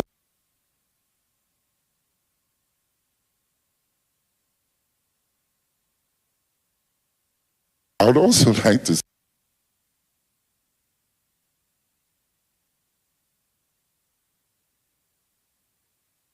going back to, well,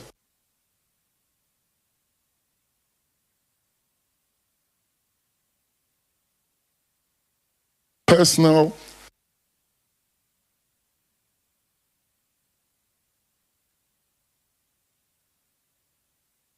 yet was in the first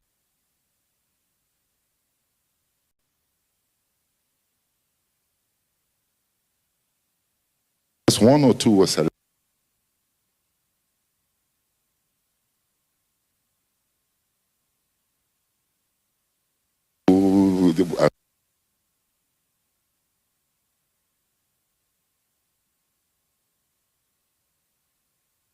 To tell us that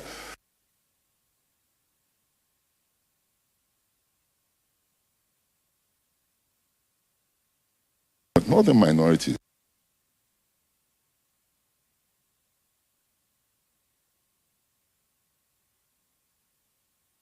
groups you talk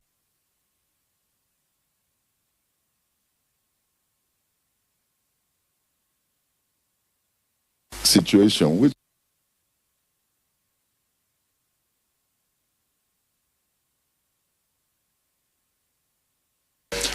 people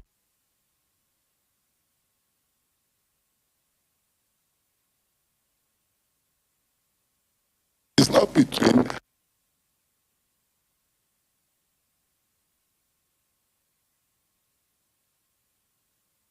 South, we buy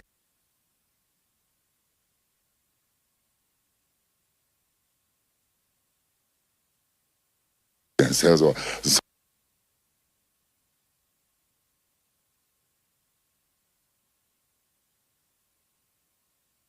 with each other.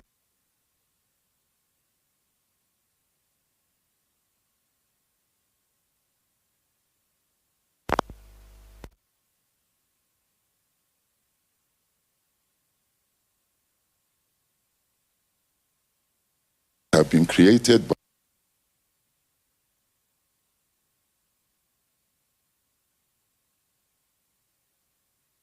elections. Madam,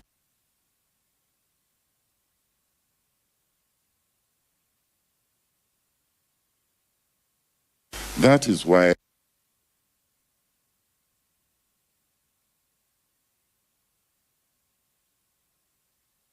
to buy a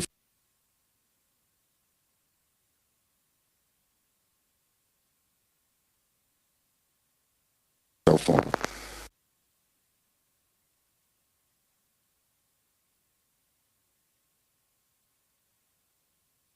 Bringing a new institution.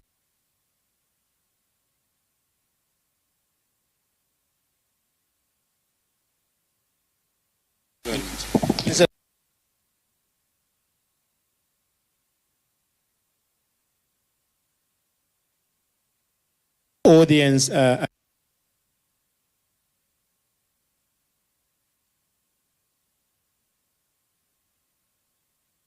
you can just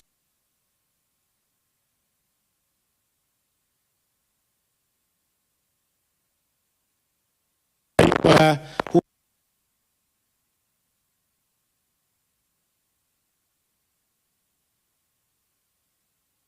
15 minutes.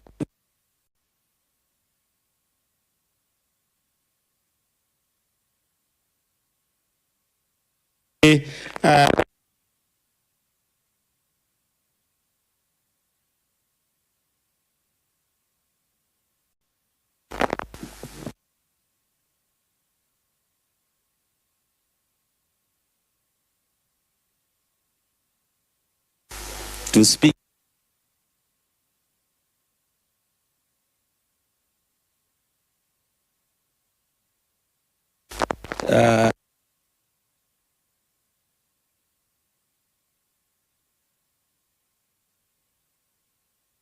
Things.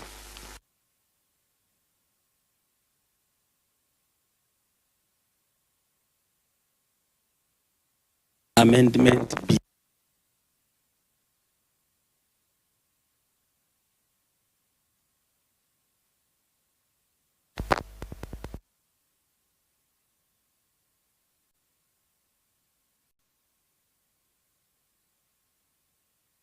and they are likely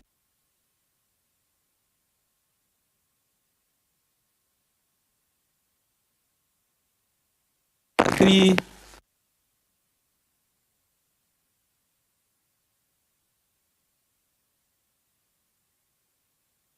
what they now call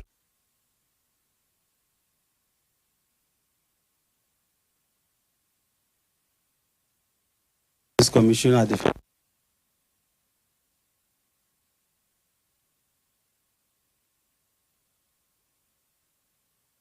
And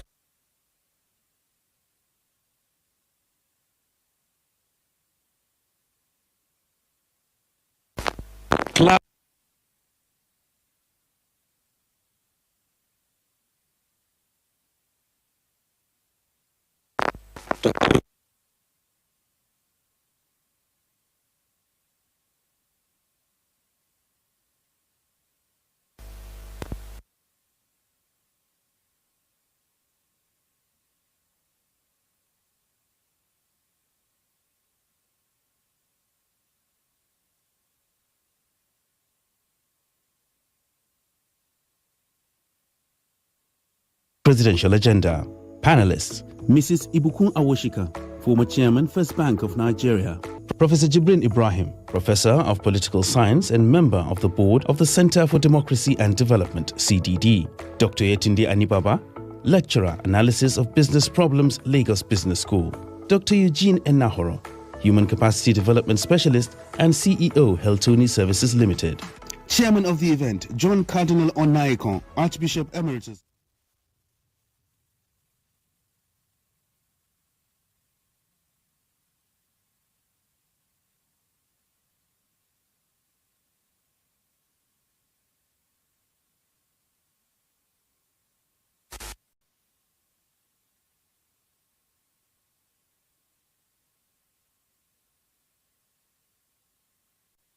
so I am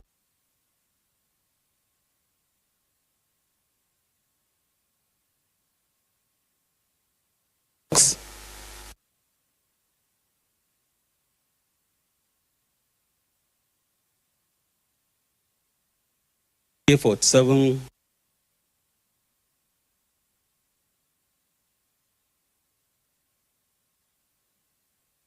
in those states.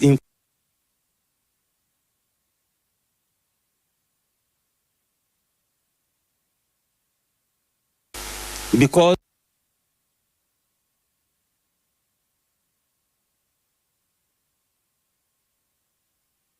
these state police are created,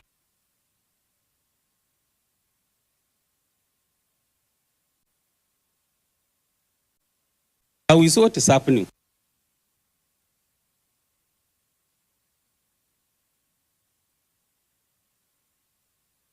We even fund them.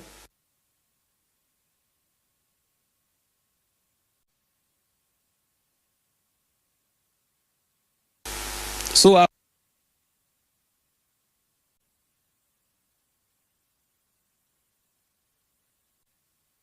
governors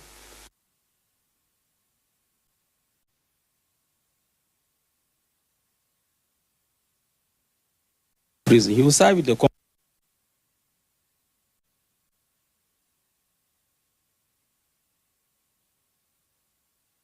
and about this structure.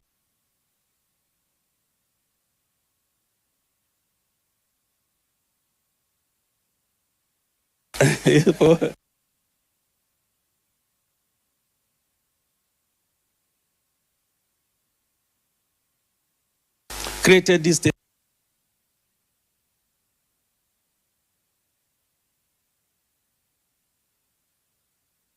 What happened?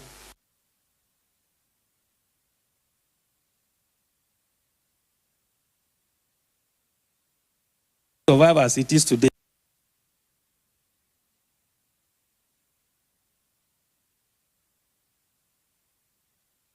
Hashing.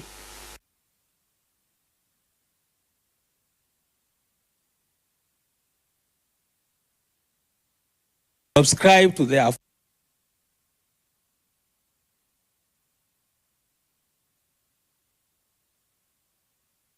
then Nigeria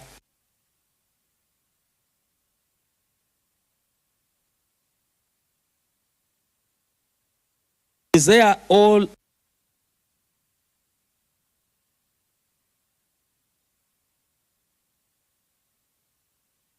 this remark.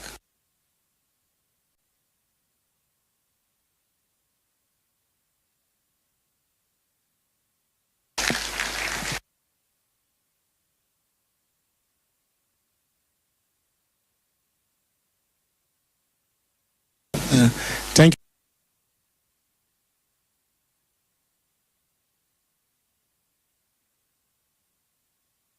Again, for that.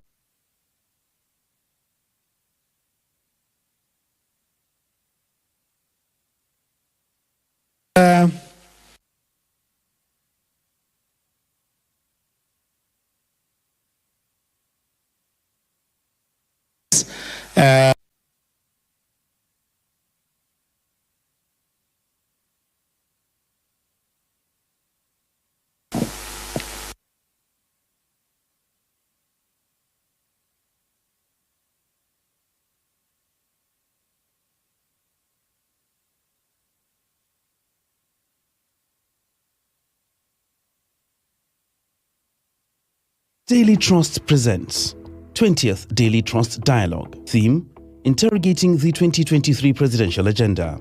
Panelists: Mrs. Ibukun Awoshika, former Chairman, First Bank of Nigeria. Professor Jibrin Ibrahim, Professor of Political Science and member of the Board of the Center for Democracy and Development, CDD. Dr. Yetunde Anibaba, Lecturer, Analysis of Business Problems, Lagos Business School. Dr. Eugene Enahoro, Human Capacity Development Specialist and CEO, Heltoni Services Limited. Chairman of the event, John Cardinal Onaikon, Archbishop Emeritus of Abuja. Royal Father of the Day, Alhaji Samaila Muhammad, MFR, Serkin Karshi, Abuja. The event will be broadcast live on Trust TV.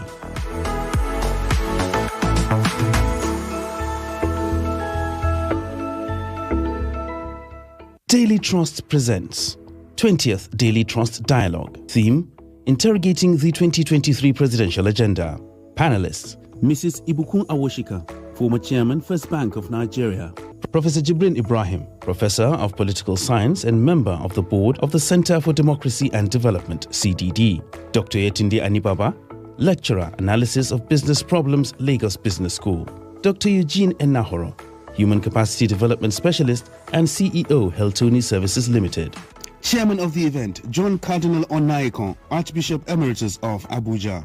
Royal Father of the Day, Alhaji Samaila Muhammad, MFR, Serkin Karshi, Abuja. The event will be broadcast live on Trust TV.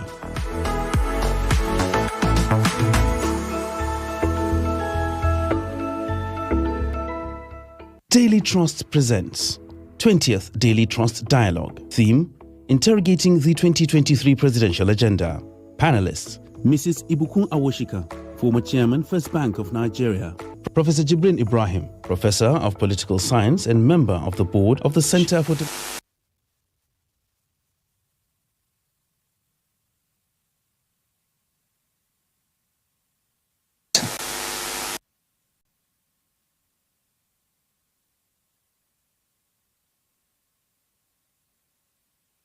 them to come for an election.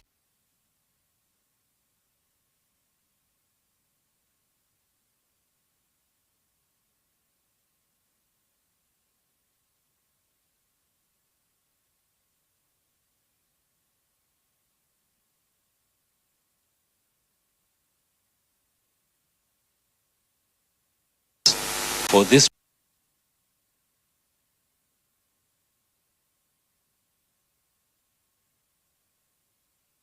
in Nigeria about Democracy and Development, CDD. Dr. Yetunde Anibaba, Lecturer, Analysis of Business Problems, Lagos Business School. Dr. Eugene Enahoro, Human Capacity Development Specialist and CEO, Heltoni Services Limited. Chairman of the event, John Cardinal Onaikon.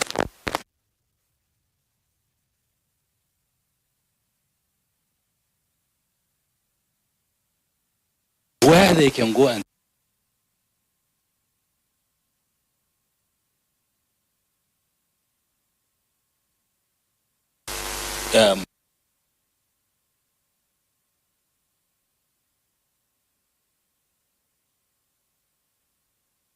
was one of the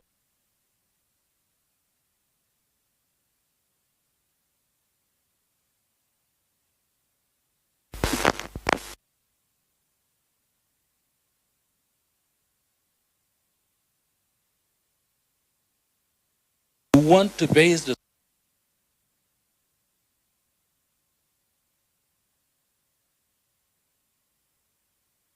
it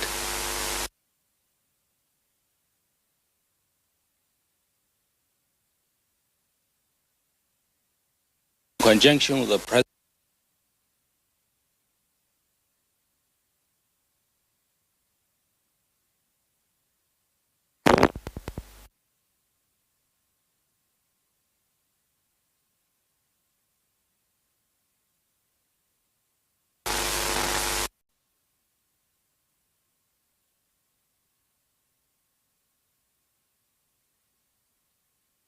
When you say Damboko,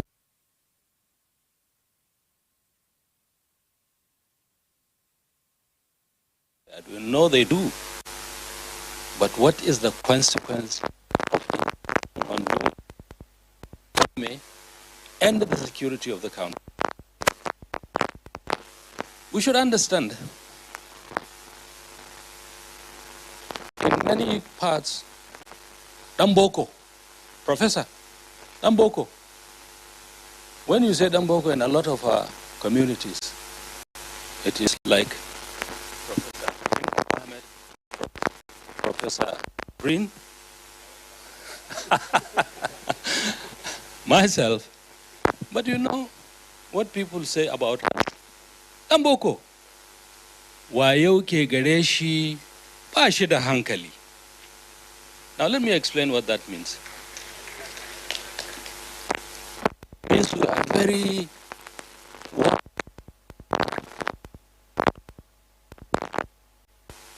we are stupid.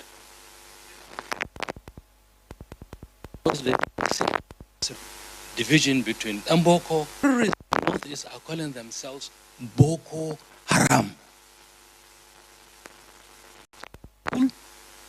What they are doing. And we are not taking into effect the consequences, policies, what they will have on the local society. My intervention is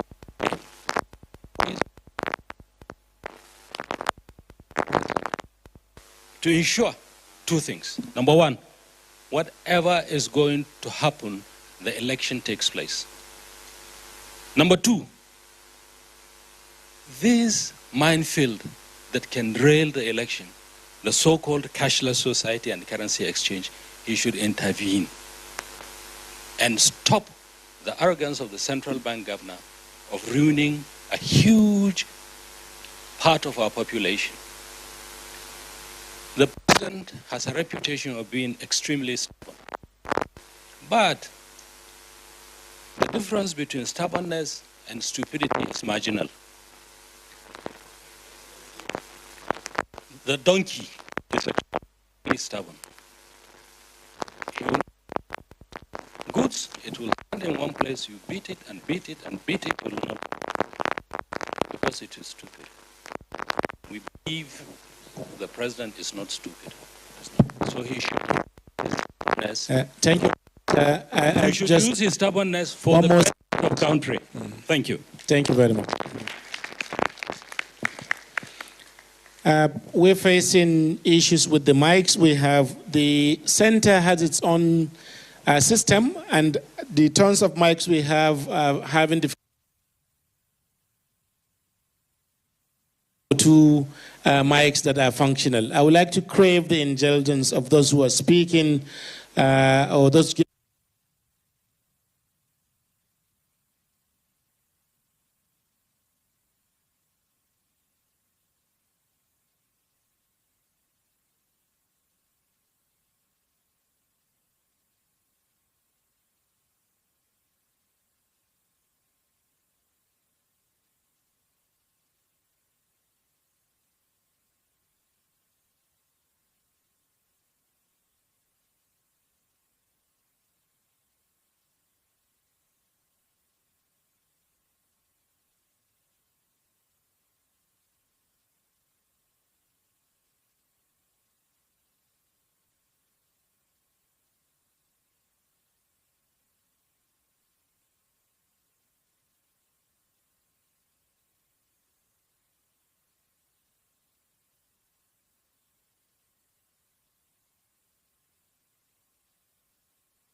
improve the electoral environment in such a way that INEC can actually deploy personnel, and equipment enough to allow Nigerians to vote.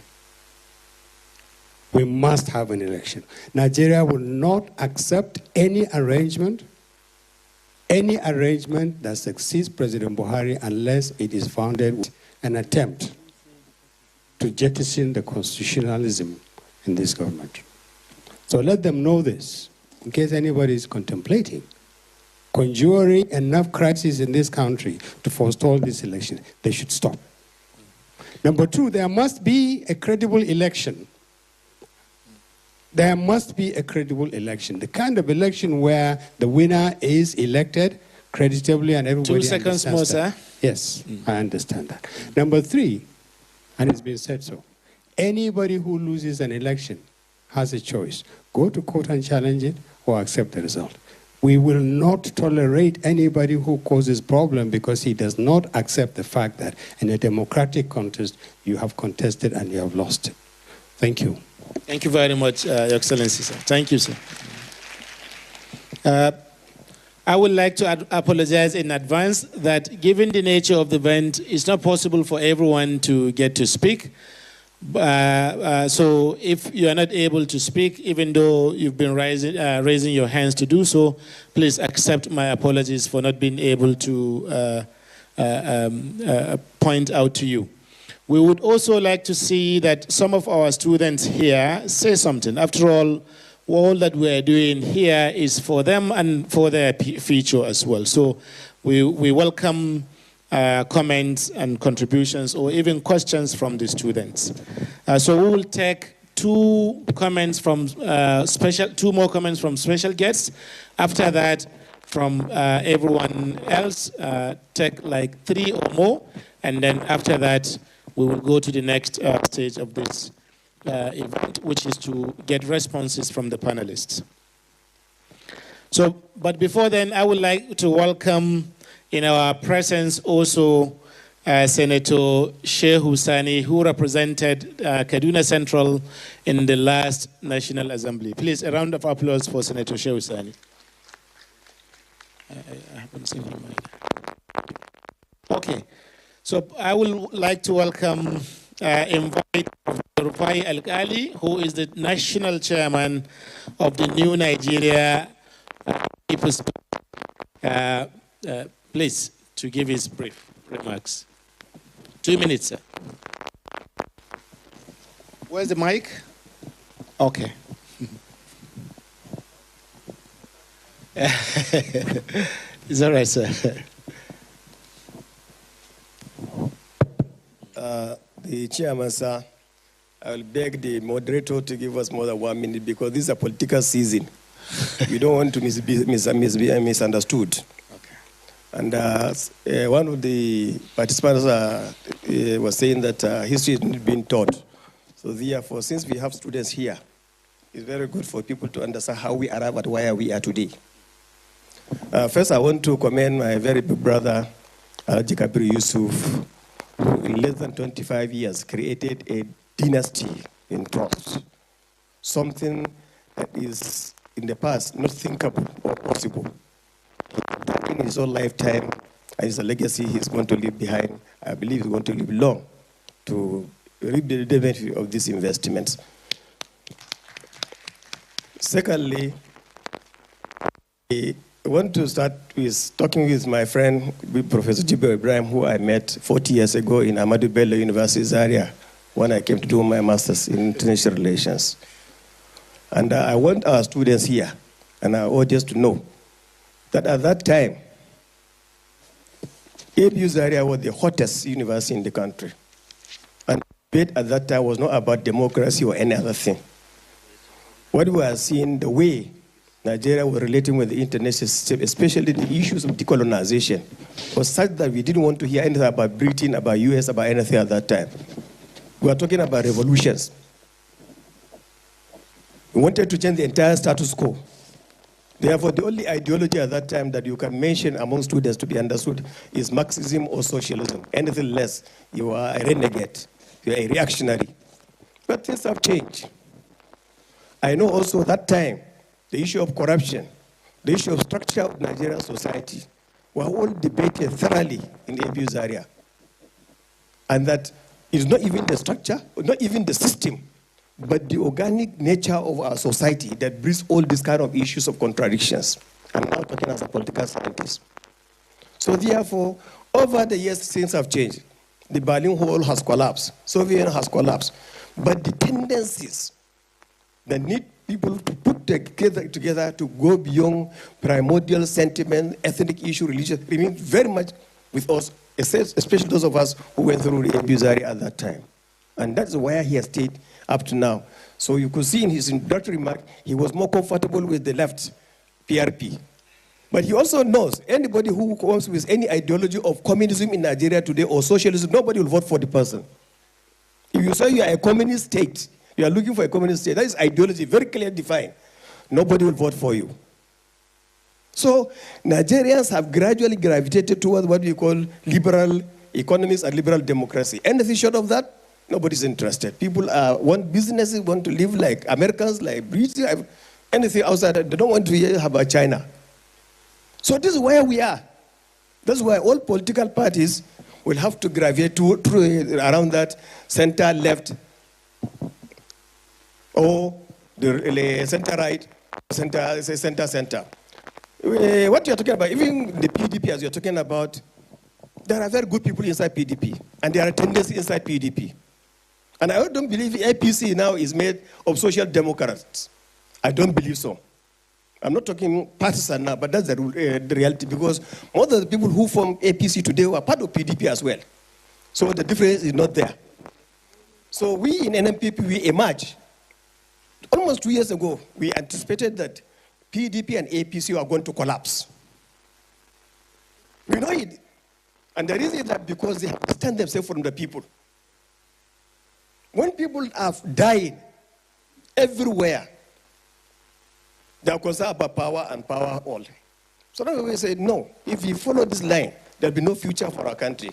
And at that time too, sir, with all sense of responsibility, many people believe that it's impossible to bring this an alternative political party in this country because there is an orthodoxy. You must stay in one place. So we have done that. So for the issue of structure, there was debate about what is the structure of Nigeria, but now virtually every political party is willing and ready to debate on structure of Nigeria. Thank you very much, Prof. I have not finished. Give me one more second, 1 more minute. 5 seconds. 5 seconds? Yes, sir. Thank you very much. So what you are saying is that our leader, Senator Musa Konkoso, and our party are very clear about how to redeem this. Thank you very much, Professor. A round of applause for him. Thank you. Thank you very much. The Daily Trust annual dialogue has a long history and tradition, and it is recognized nationally, and I dare say internationally, as one of the most independent fora in which issues about politics, economy, and society can be discussed in Nigeria. We aim to maintain that tradition and to build on it. Thank you very much. Yes. So, okay. 2 former governors are raising a hand. Maybe I will allow them to choose. Okay, just one of them is raising a hand, because I was going to say, in that case, we can have one, but not both. So it's just as fine that I call on. Thank you very much. Former Governor of Katsina State, Ibrahim Sheme, please. Thank you. Alhaji Ibrahim Sheme. Ibrahim Shema. Shema. Shema, yes. Shemas. My apologies for that. Thank you. Mr. Chairman, distinguished members of this panel, ladies and gentlemen, we are talking about the Interrogating 2023 presidential agenda in Nigeria. The agendas are virtually the same. Everyone talks about the issue of security, economy, unemployment, and the load of problems that have bedeviled Nigeria. The central issue to me and to my mind is that we must stop thinking about leadership on the basis of ethnicity or religion alone. We must unite for the purpose of Nigeria and the cause of Nigeria and Nigerians. Without doing that, there is no how we can achieve the type of results we want to achieve with this election. In the upcoming election 2023, it is extremely important too for Nigerians to realize that this is about themselves and about this country. It's not about those people who are seeking for leadership alone. It's about Nigeria and Nigerians. And they must say no to being used to perpetuate violence among and against themselves. They must say no to all the kind of atrocities that have followed the activities of we politicians. Because every time we come, promises are made, election after election cycle, those elections are not fulfilled, and leaders are not interrogated at the end of it, and Nigerians just keep quiet and go back to the same election cycle. We end up electing and becoming, hostage to the problems that we have gone through year after year. So in a nutshell, the democracy in Nigeria must work and be anchored on rule of law. The institutions that operate democracy, the three significant ones, the executive, legislature, and judiciary, must be allowed to function effectively in accordance with the laws of the land. Because we don't allow them to function properly, or at least those in charge don't operate them in accordance with the law, that is why the problems we see go on in Nigeria. The final point I want to make is this. INEC. Festus is here, my good friend. Unless we start up with free, fair, and credible election, everything else cannot work. If election does not come and go successfully in a free, fair atmosphere, and Nigerians choose the candidates of the choice freely and accordingly, then definitely the rest of the activities that follow after that will not give us the kind of democracy we wish. With this, I want to urge all Nigerians to put hands on deck to ensure that this election cycle succeeds. Thank you very much. Thank you very much. Please, another round of applause for His Excellency, former Governor of Katsina State, Alhaji Ibrahim Shema. We are having more and more special guests who want to speak, but at the same time, we will also want the audience members to also have an opportunity to speak. So we're going to be doing rice and beans by taking some people from the audience as well as coming back to the special guest again and again. So I would like to call on Mr. Christopher Sylvester, who is a youth leader here and who is speaking on behalf of the youths. Mr. Sylvester Christopher, the mic is yours. Thank you. You don't look so young. I thought maybe...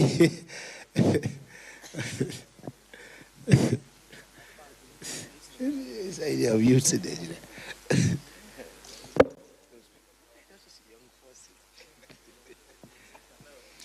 Your Excellencies, very distinguished audience, and most especially the chairman of the occasion. Thank you, His Cardinal. I feel elected and delighted to associate with this class where we have to dialogue for the progress of this nation. And of course, the progress of this nation cannot be achieved without that age limit of 18 to 40, which is the youths, the driving force of Nigerian economy. But I'm most worried, and thank God for the audience like this, organized by Daily Trust. And the question is, do we trust our leadership on a daily basis? I thank the Daily Trust for this organization, but do we trust our leadership on a daily basis? One of the components to deepen our trust is what almost 90% of audience here have spoken about, which is security. And the youths are the most vulnerable when it comes to the insecurity. We have had several cases in the schools where thousands, hundreds of our youths are kidnapped, taken anywhere we don't know up to today. We don't know anything about them. For us to achieve this presidential agenda in 2023 positively, we still want to appeal holistically that the security of our COP members who are going to conduct this election should be taken into consideration. modalities should be created to deepen our faith that indeed our leadership are ready for this agenda, for us to have that election. Because their life is at stake if something is not done considering the environment. Thank you. I understand that there is no more. I have a lot to say. Thank you very much, Mr. Christopher Sylvester. Thank you very much. He made a particularly important point, the security of the National Youth Service members in this election. So since we have a member of, the representative of the INEC chairman here, in the person of the National Coordinator of and Voter Education, Mr. Festus Okoye, please invite you to speak. Also, in particular, to address the concerns of the youth leader, Christopher. Thank you.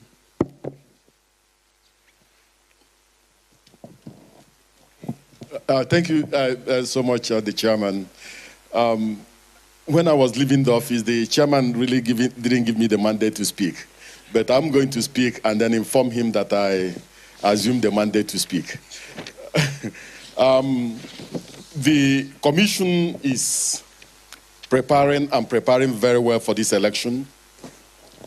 Our mandate and our remit is to organize, undertake, and supervise election.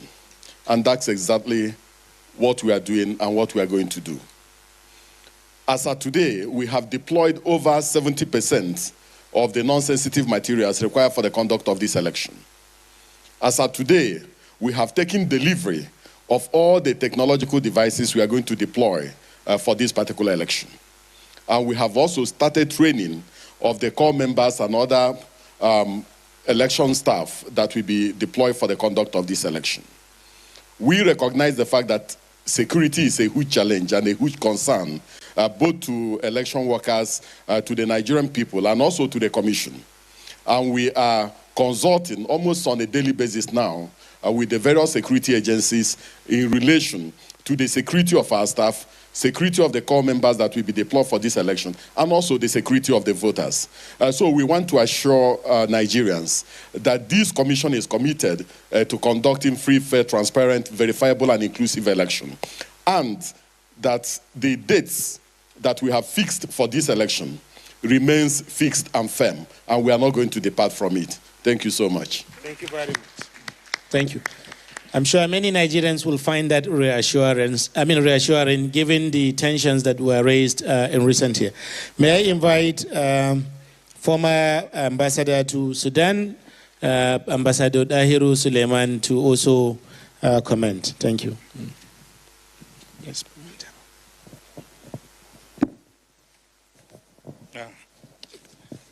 Thank you, Mr. Chairman.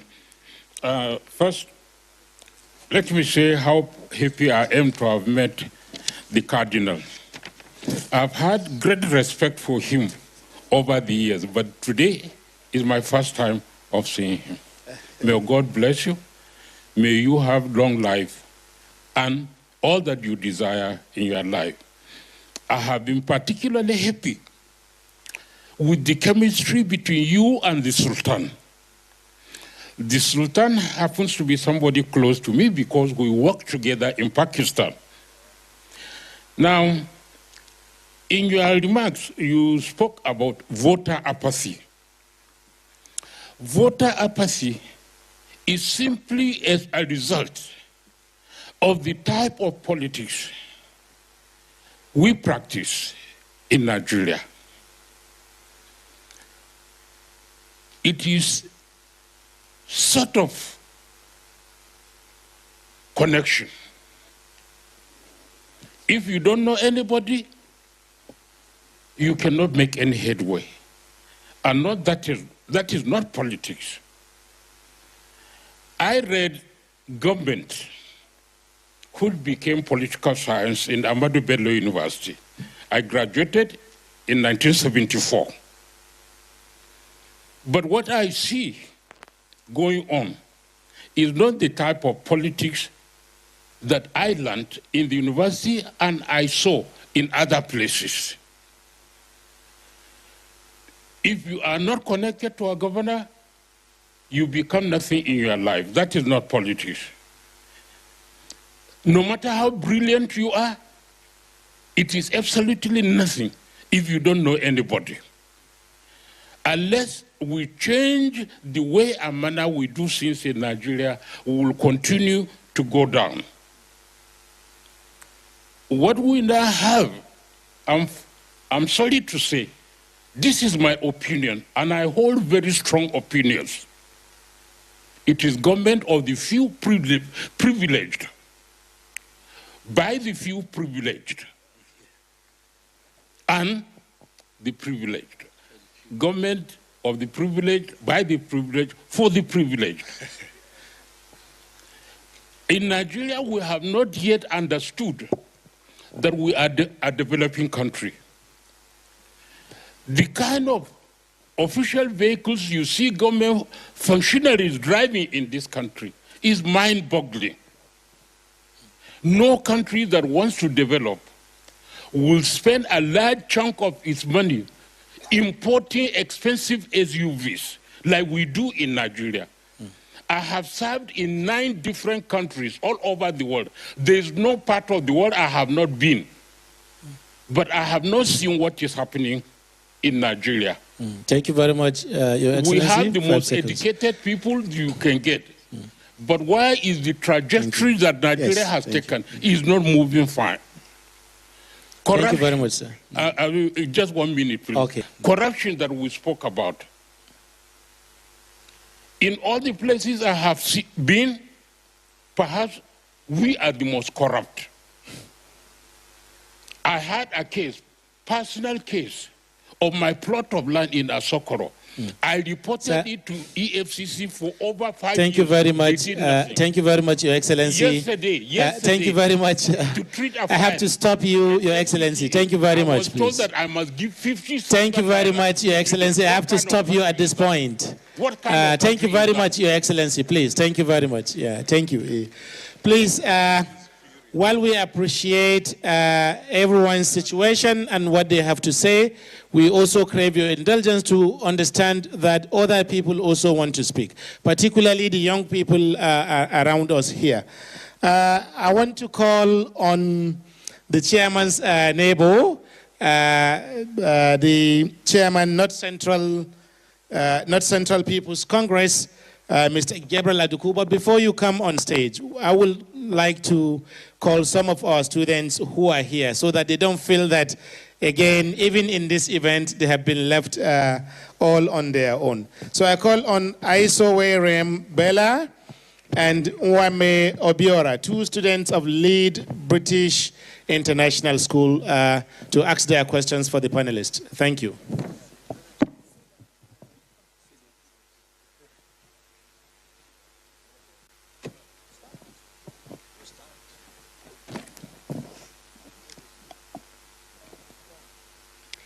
Good day, everyone. My name is Bella Aisowe, and I'm from Lead British International School. I would like to say all the presidential candidates have full download on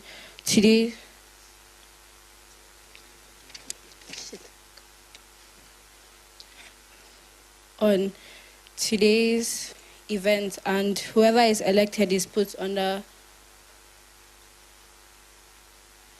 compulsory accountability.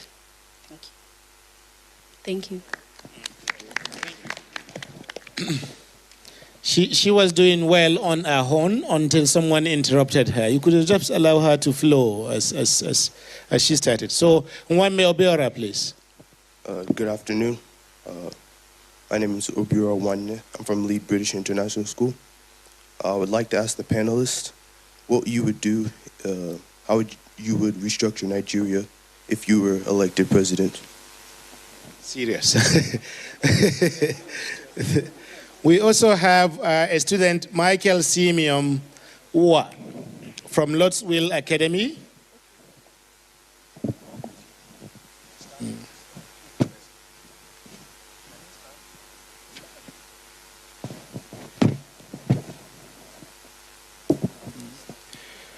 Good day, Chairman, esteemed panel. Standing on the existing protocol, my name is Michael Simeon Uwa, and I'm a student of Lotsville Academy.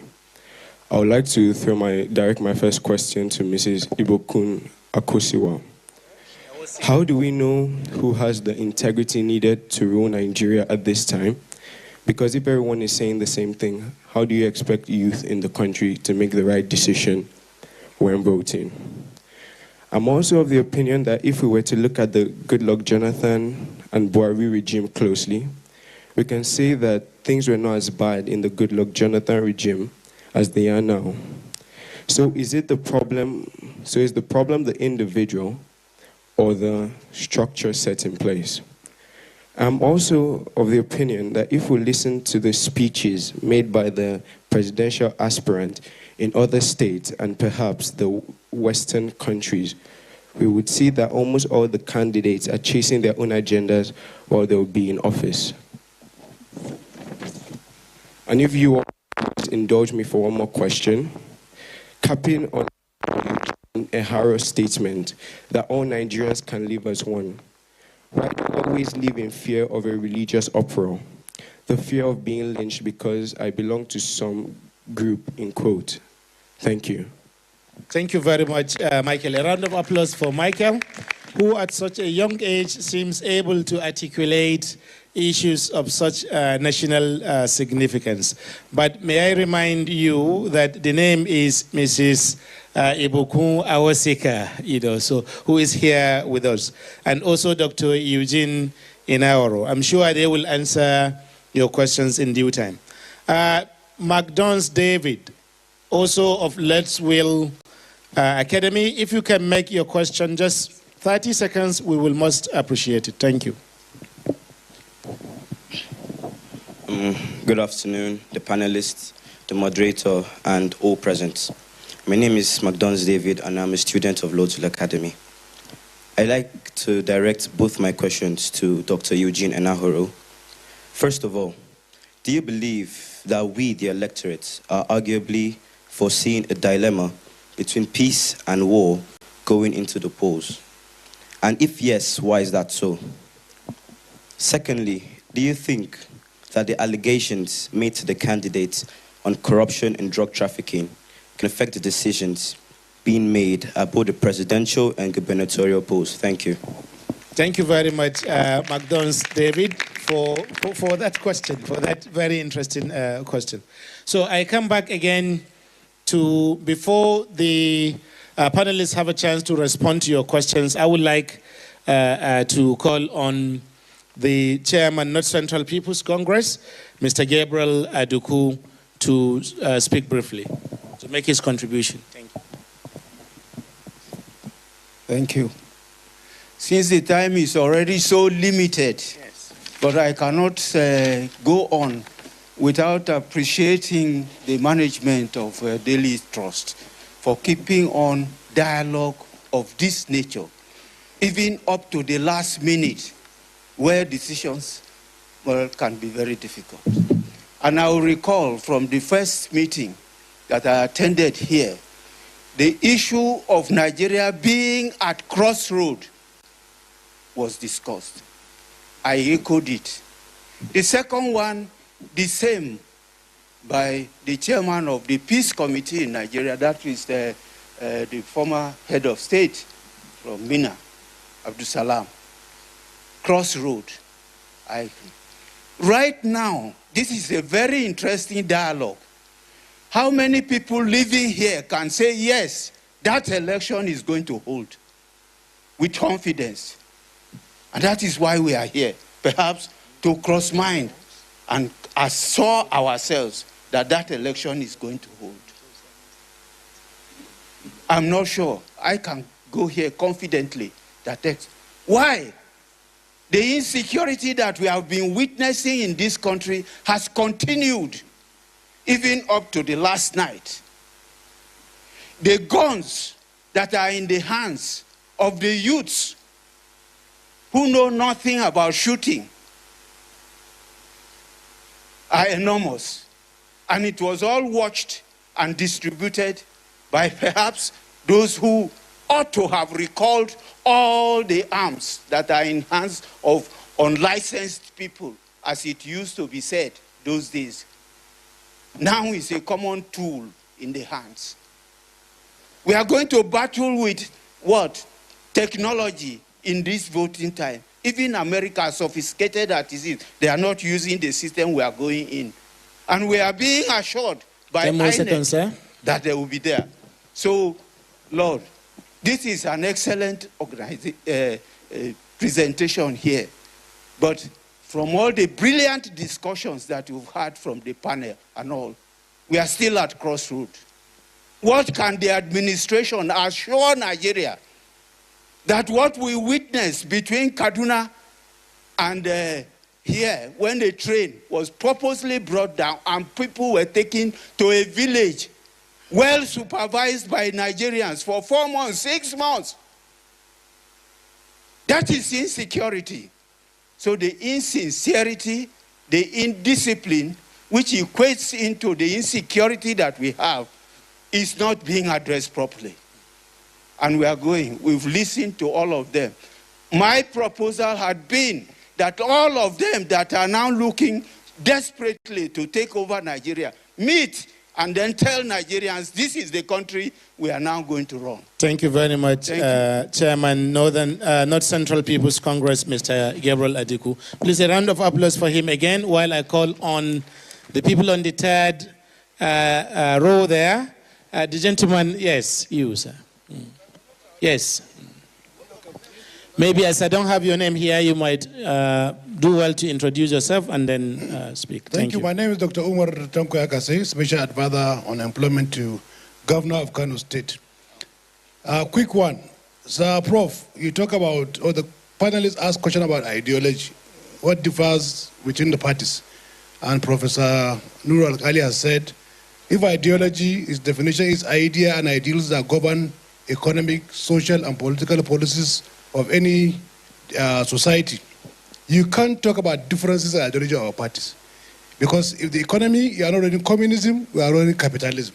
And that's what Nigeria runs. So all the parties, media people should stop asking questions about differences of ideology of parties. Rather, the integrity and the principles of the people who run those parties. That's the right question. The second question I want to ask her is, interrogating the 2023 presidential agenda, the policies, the programs, and the manifesto. If you don't have a Nigeria, you can't even talk about policies and programs or manifestos of these parties. The fundamental question we're asking now is the question of inclusiveness or exclusiveness. Societies that were great have failed because of excessive exclusion. So is the question that the panelists should address, is there an attempt in 2023 to guarantee inclusion of all people, a manner of tribes in Nigeria, or is there an attempt to exclude a segment of the society which will guarantee lack of peace, and these young people will not even have a future if this country runs into anarchy? And I want to ask the Madam Kabiru and all our northern people, let history not repeat itself. In 1936, a northerner was ruling and we had an end to democracy. In 1984, a northerner was ruling, we had an end to democracy. In 1992, a northerner was ruling and we had a truncation of democracy. In 2023, a northerner is ruling and we're talking about truncation of democracy. Let this not happen in Nigeria because it will doom a whole people and a segment of society. Every northerner must ensure that Buhari and the electoral empire runs a credible election and ensure that there is transition of democracy in 2023 so that we don't have history on our side counting negatively. Thank you very much. Thank you very much, Dr. Yakase. So I think we have very limited number of responses and questions that we can take because we also want to give opportunity to the panelists to respond to some of the issues that have come up. But we have space for 3 more people. I can see students from IQ Intelligent Quotient Academy, Fatima Ahmad and Kamal Jibrin. We will take your questions. We'll also take questions or comments from Mr. Chris Okike. And finally, we will take questions or contributions from Senator Shehu Sani, who also indicated interest to speak. Thank you.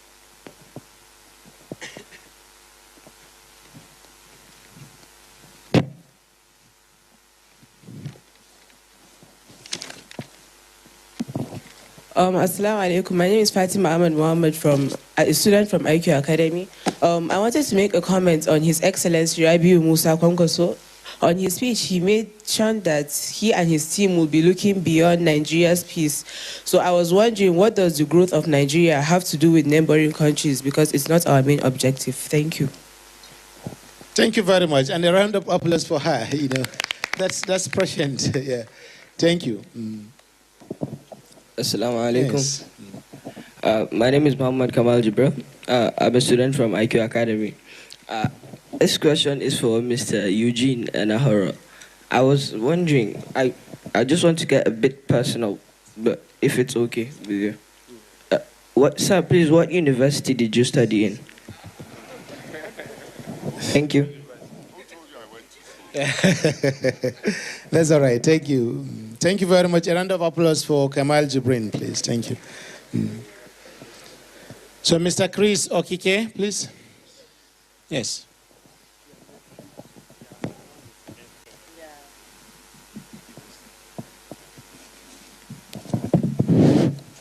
A very good afternoon to you all.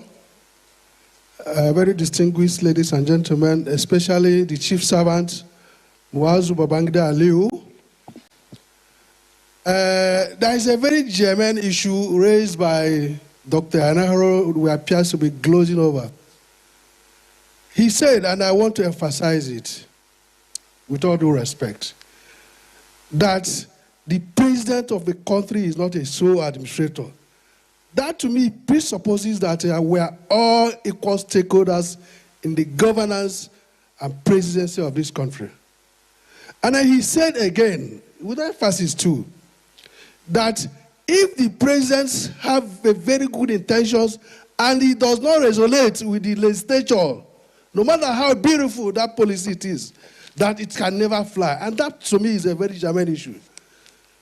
So I want to appeal to Dr. Enaro to kindly help us to address how do we as a country, number one, fortunately enough, we are in a democratic setting and we are preparing for an election.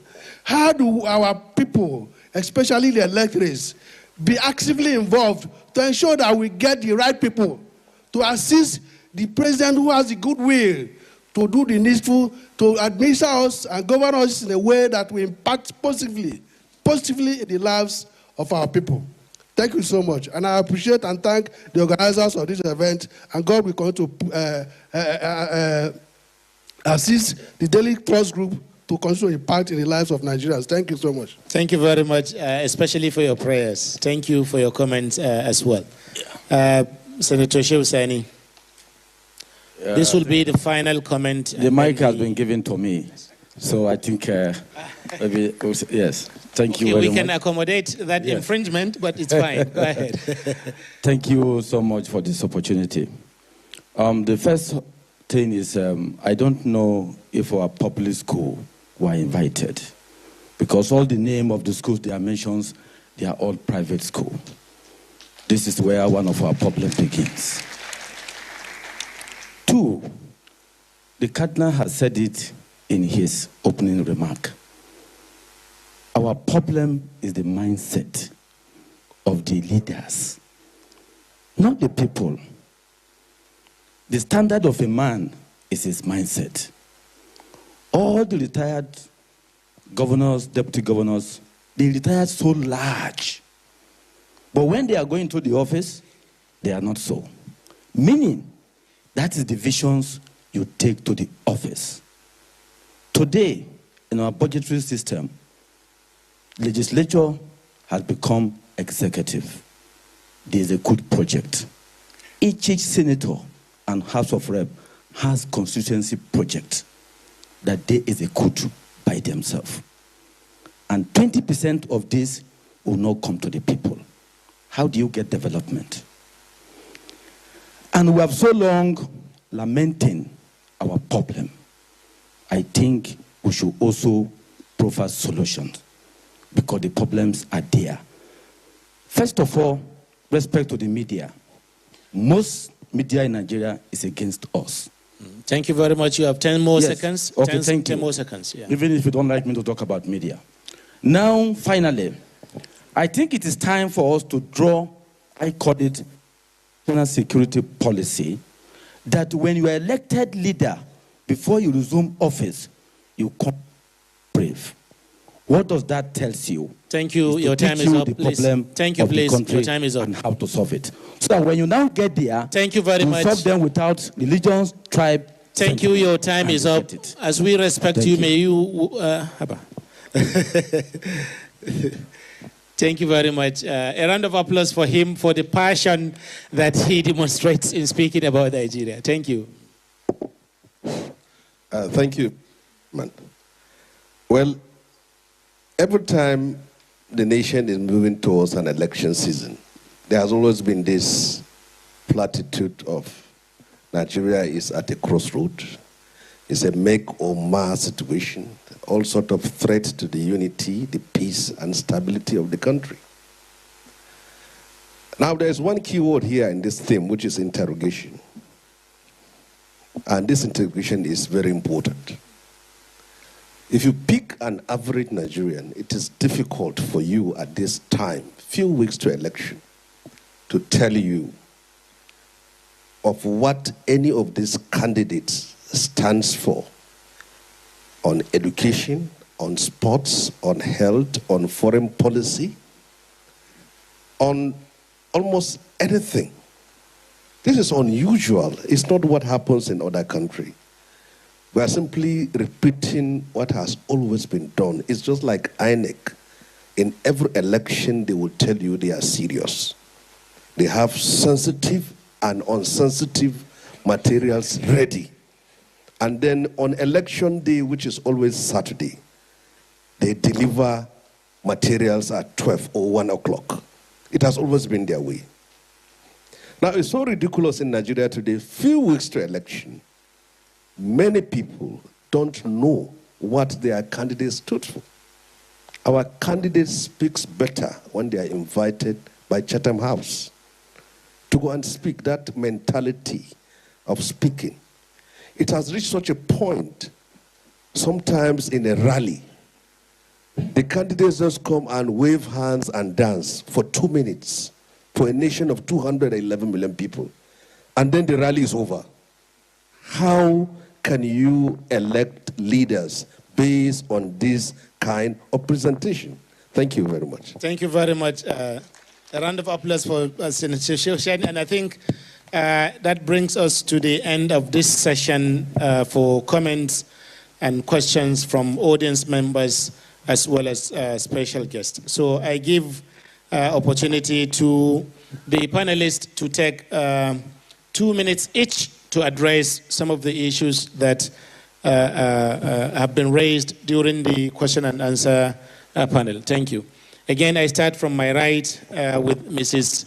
Ibukun Awosika. Thank you, ma'am. In 2 minutes, we wouldn't even try to answer much. However, let me just say this. I mean, it's nice for the political class to scare us as much as it has been done today, with the likelihood of everything going wrong within the period of an election. It's the responsibility of every government in power to ensure at this moment that the country is in a state in which we can actually have an election. And at the end of the day, we will. And Nigeria will not burn, Nigeria will not be consumed, no matter how much people try to scare us. Because when, instead of giving the hope and the encouragement to the people, and whether you're in power or not, it's in the interest of all of us that the elections hold and that Nigeria works. And therefore, whether you're the one in power or not, you should be working with the government in power in any way to ensure that we have a free and fair election and that every area of Nigeria works to the best that we can within the context of where we are right now. So that's for all of us. And it's on you, the politicians. Let's just not lie. Maybe one government brought the problem to one level, the next government took it over, and it's a compounding of the problem that got us to where we are. But for the sake of the ordinary citizens of this country, we will get through this too, and we will get to the next level. Now, the young man asked, how do you differentiate between the candidates where there's no clarity of policies and agenda? At the end of the day, what do you look for in a leader? That's what I want you to think about. You need a person who has the fear of God, one. Because if you have the fear of God, there are things you will not do that would be against the people or the nation. And once you have the power, you can do anything with it except you have the consciousness of not doing the wrong things with it. Two, you must look for a person who genuinely, in one way or the other, has demonstrated a true love and commitment to nation building and to the people. Because you only do what is right by the people that you're elected to govern because you have compassion and because you feel a sense of responsibility that compels you to do what, I mean, if you look at a child that is out of school, you want to know that that person is the kind of person that can ask, if this is my child, will I leave the child there? If you look at people who are sick, who die for, would I want to create a situation where this person would die for this? If you look at a man who looks at people being kidnapped and families being destroyed, you want and their track record. You know, as an employer of labor, we always say, I will employ for character and I will train for skills. So it's not who comes to the presidency 100% prepared for it. No one. Everyone will learn on the job. But the intent of the people by their antecedents, do they care just about themselves or do they really care about Nigeria? Because no one who cares about Nigeria would do some of the things that are done when people get political power in our country. And we, as the people, are the ones who have the ultimate responsibility to use whatever tool is in our hands to ensure that we might not have all the power because the system works against us, but that we use whatever is in our hands to make the point about who is right to gain that power. Because once we give it, they hold the power and they will use it against us or for us, depending on the kind of person that we choose. That's our responsibility. And whoever we choose, it's on us. Thank you. Thank you very much. Thank you very much, Mrs. Ibukun Awoshika. Please, a round of applause for her closing remarks and respond to some of the issues. That was brilliant, you know. I call on, again, from my right, Dr. Eugene Enahoro. He received quite a few of the questions from the audience, so I hand him the mic to also respond. Thank you. The first question I'd like to reply to is one young man who stood up there and he asked me which university I attended. Maybe he wants to apply to that university. But so I'll first answer that one. I attended the University of Birmingham, UK. But the reason why I speak like I do is because I also attended the University of Life. So when you become old like me, you may be able to speak like me as well. There was another young person there who spoke about we, the youth, and I wondered if any of them is actually a legible voter, because they all look so young. I think the age for voting is 18, and I don't really think one should be in secondary school at 18, but nevertheless, I take that. There was another young lady who spoke about religion. Now, this is very important. People talk about religion and say it's not important. Unfortunately, it is important, simply because whenever anybody takes an oath of office, they place their hand on the Bible or Quran to swear to uphold the Constitution. They don't place their hand on the Constitution and start swearing to uphold the Bible or Quran. So religion is not important when you're talking about godliness. That's why we say it shouldn't be important. But it is important simply because it's meant to be personal, and people have carried it outside their personal space. So we have Christians who love going on crusade, and Muslims who love going on jihad. What we say is just don't try to convince anybody to change their religion to your religion, right? Religion is a personal thing and it should be kept personal. Another man over there asked me, I said the president is not a sole administrator, what should you do? What you should do is also worry about who's contesting for Senate, who's contesting for House of Reps, who's contesting as your councillor.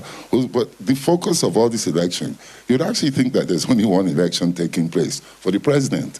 There's so many, I don't know the actual number, but there's so many of elections taking place. So also concentrate on who is you're voting for in your constituency. And then from there, it will go on. Because at the end of the day, there's a primary school in my village, and I really don't think it should be the concern of the president about what's happening in my village. The last thing I'd like to comment on is the youth leader who stood up. I don't know how old you are, but you quoted that youth is something up to the age of 40. I'm not really that, because most of my children were born before I was 40, and I don't think I was a youth when I became a father. So when we talk about the youth, although I know it's also said that there's no provision that the youth leader himself must be a youth. Right? Yeah, we've heard all those ones before, because basically in every political party where you see the youth leader, this is a man closer to 60 than 40. So there's nothing, they say if you don't know where you're coming from, you won't know where you're going to. So without wanting to offend anybody, I'll just, an example, some of us were old enough to have seen the Civil War. Now, whatever it was certainly not a good time for the Igbo people. They went through tremendous suffering. So for anybody to be romanticizing that period and telling them there was something wonderful, you should be saying never again Biafra. Not the concept. Sure, you can, go and form another country, but don't think that word represented a good time. But the history they are teaching is the same history in the 60s, Songhai Empire, Mali Empire. What about our post-independence history? That is what we have to teach these youth before we can know that they can actually contribute meaningfully into our future. This is what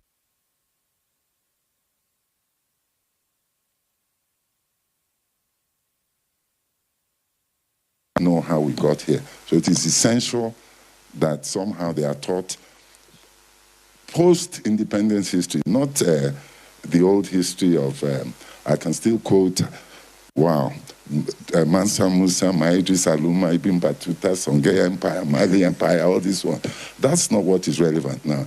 It is from 1960. How did we get to this point? If we can teach that to the youth, then they will be able to contribute effectively to the future. Thank you. Thank you very much, Dr. Eugene Enahoro.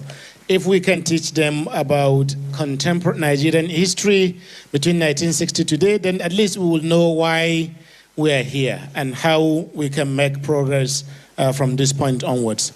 And with that, I hand the mic to Dr. Yetunde Anibaba, who I said earlier is a lecturer in business problems. So let's regard the election as a business and see where we are. Thank you.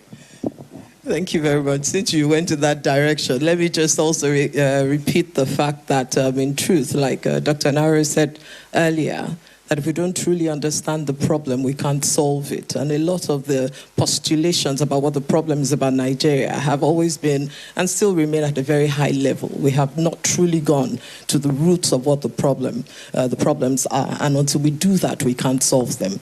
Now, having said that, I'd like to respond to the young lady's question about what has the growth of Nigeria got to do with other countries. I'm sure that Professor Ibrahim can answer that question much better, but let me just say that, remember, we've been talking about the security of the country, right? And to a significant extent, part of the insecurity we experience comes from the region. Yeah? And so if we're not able to tackle that, then we lose the opportunity to actually properly and fully address the issues of security in our country and therefore an environment to facilitate our growth.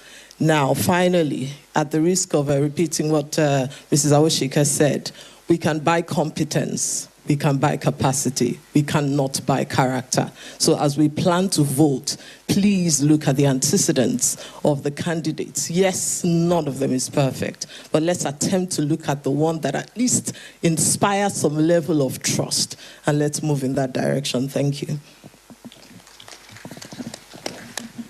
Thank you very much, Dr. Yetunde Anibaba. So maybe straight to you, Prof.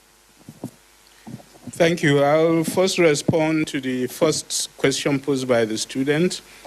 about accountability. How can we ensure we have accountability? I must confess it's very difficult to ensure we have accountability, because when a government comes in and public corruption sets in, it is engineered by members of government, and therefore that government is reluctant to expose its own members who are violating the principles of accountability. And that's why we are saying, when elections come, you should look for people with integrity who, even if it's their party members are involved, are ready to deal with them, are ready to prosecute them, are ready to question their behavior. That links me to the second question from another student, that how do we know who has integrity? The reality is that that's the easy part. There is no secret in the conduct of public affairs in Nigeria. Most of us know what's happening. We know those who are stealing. We know how far the stealing goes. We may not know all, but we do have sufficient information on how people conduct themselves in government. The problem we have, I think it's Eugene who made the point, is that you go, you steal money in Abuja, you go back to your village, you get a chieftaincy title, and then you contest for governor. This is where we as citizens need to use our anthropological knowledge of the integrity deficits of those who have had public office, and use that knowledge to make sure that we do not allow them back to places where they can continue to loot the public treasury.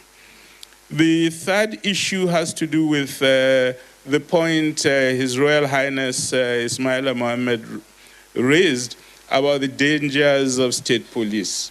I'm one of those who agree completely with him. That is a very dangerous proposal, because the governors are already excessively powerful in our system. And we have two governors here who I'm sure will confirm that. They know how much power they had when they were in office.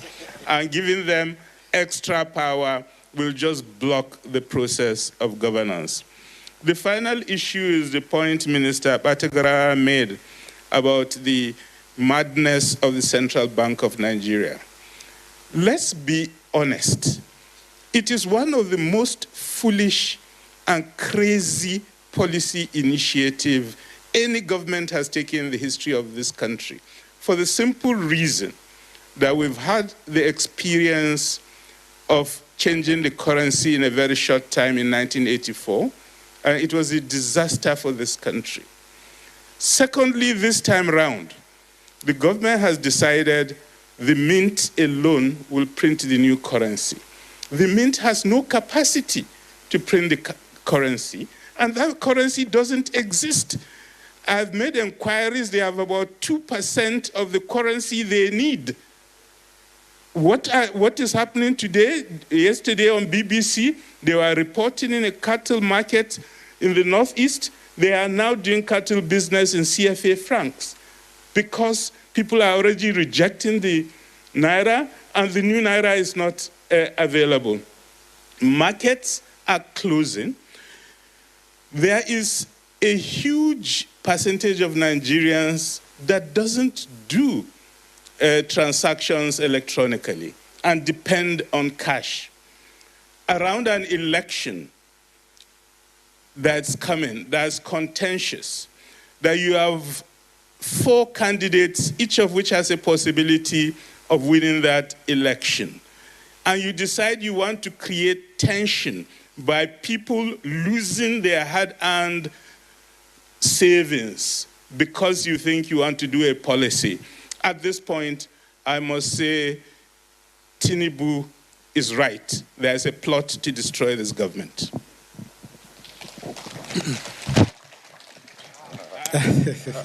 Is this a sign? We can assure you this is not part of the plot. It's just a normal technical glitch that we normally have in this country. It's not part of the plot. Ladies and gentlemen, our special guest, our invited guest, chairman of the occasion, royal father of the day, chairman, Daily Trust, and ladies and gentlemen, please give us another round of applause for our panelists over here again for what we have learned from their insights. Mrs. Awoshika, Dr. Eugene Inahoro, Dr. Yetimde Anibaba, and Professor Jibril Ibrahim, I want to thank you also on behalf of the audience. And this brings us to the end of this event, and I would immediately like to call on Malang Abdullahi Wada Maida to come forward and give us closing remarks to officially close this very interesting and very intellectually rousing event. Thank you very much.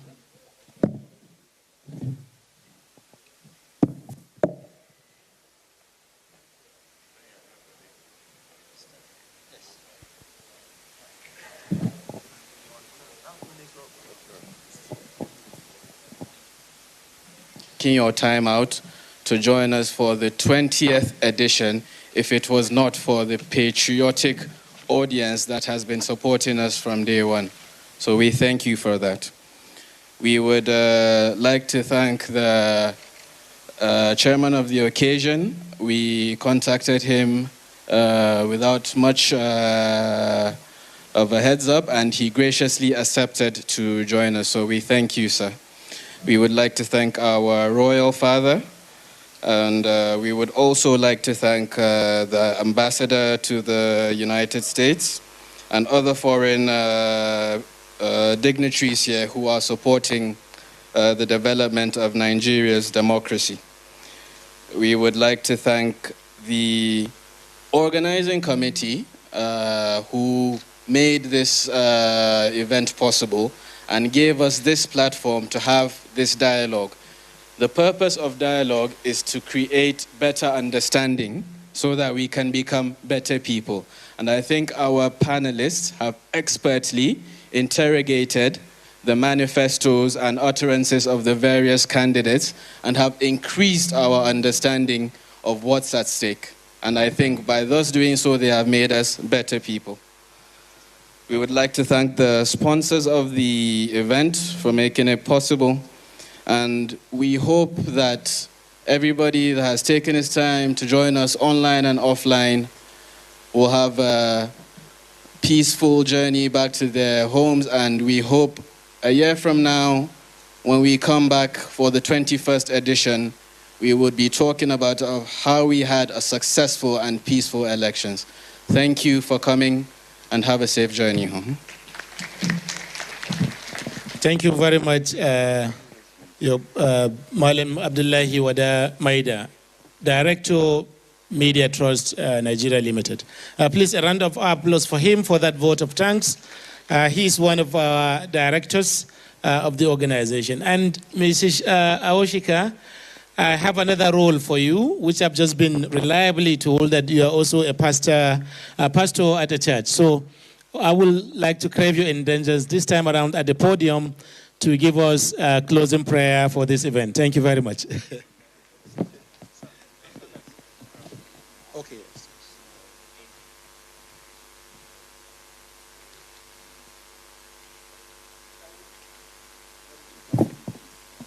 Thank you. Shall we pray? And we do need prayers. We all know that. Okay. Our Father and our Lord, we bless you for this and this opportunity to gather at this event. We thank you, Lord, for a successful day. But more than anything else, we stand together in agreement and we present our country to you. The Bible says, if my people who are called by my name shall repent from their ways and humble themselves, that I will heal their land. Father, this is our land. We are your people. We ask, Lord, we confess all our mistakes, all our errors, mistakes from the past, mistakes of now, and God knows what else we will do. in the next few weeks as we go towards our election. But we ask for your forgiveness, we ask for your mercy, and we declare that this land shall stand. We declare that every force and gathering of evil against Nigeria, that it will not stand. We declare, Lord, that as many people as are working against the peace and the prosperity of this nation, we declare that they will be exposed and they will be destroyed. We speak peace to every segment of our government. And we speak peace to INEC. We speak wisdom for INEC. We speak peace to all the operators of every segment of our elections and to all our leaders. And we say, Lord, they will hear your voice in the middle of the night. And they will only do that which is right by us and as a nation. Thank you, Father, for everyone that has been involved in today. But more than today, thank you for our future. Blessed be your holy name. In Jesus' name we have prayed. Amen. Thank you.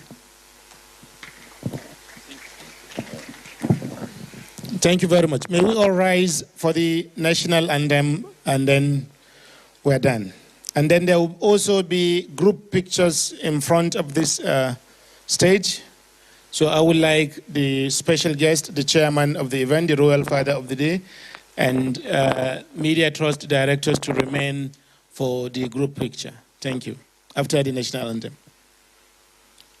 1, 2, 3.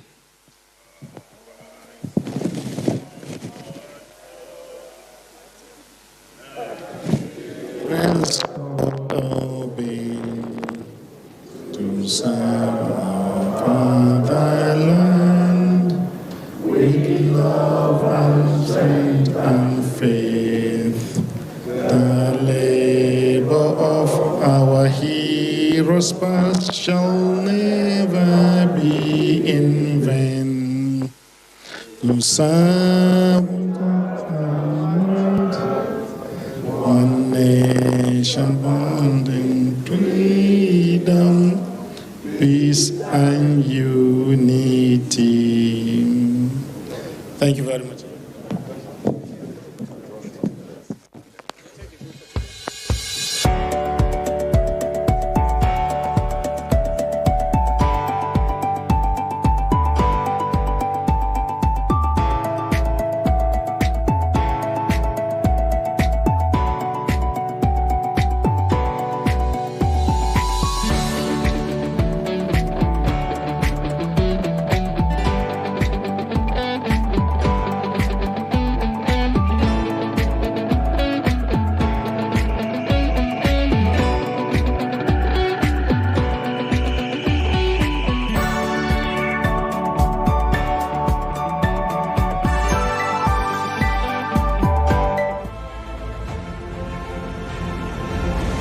Part of efforts to support Africa's goal of strengthening. Now, looking at the activity chart, as you can see right here, a total volume of 130. Treated a Boko Haram crisis that at that time was restricted to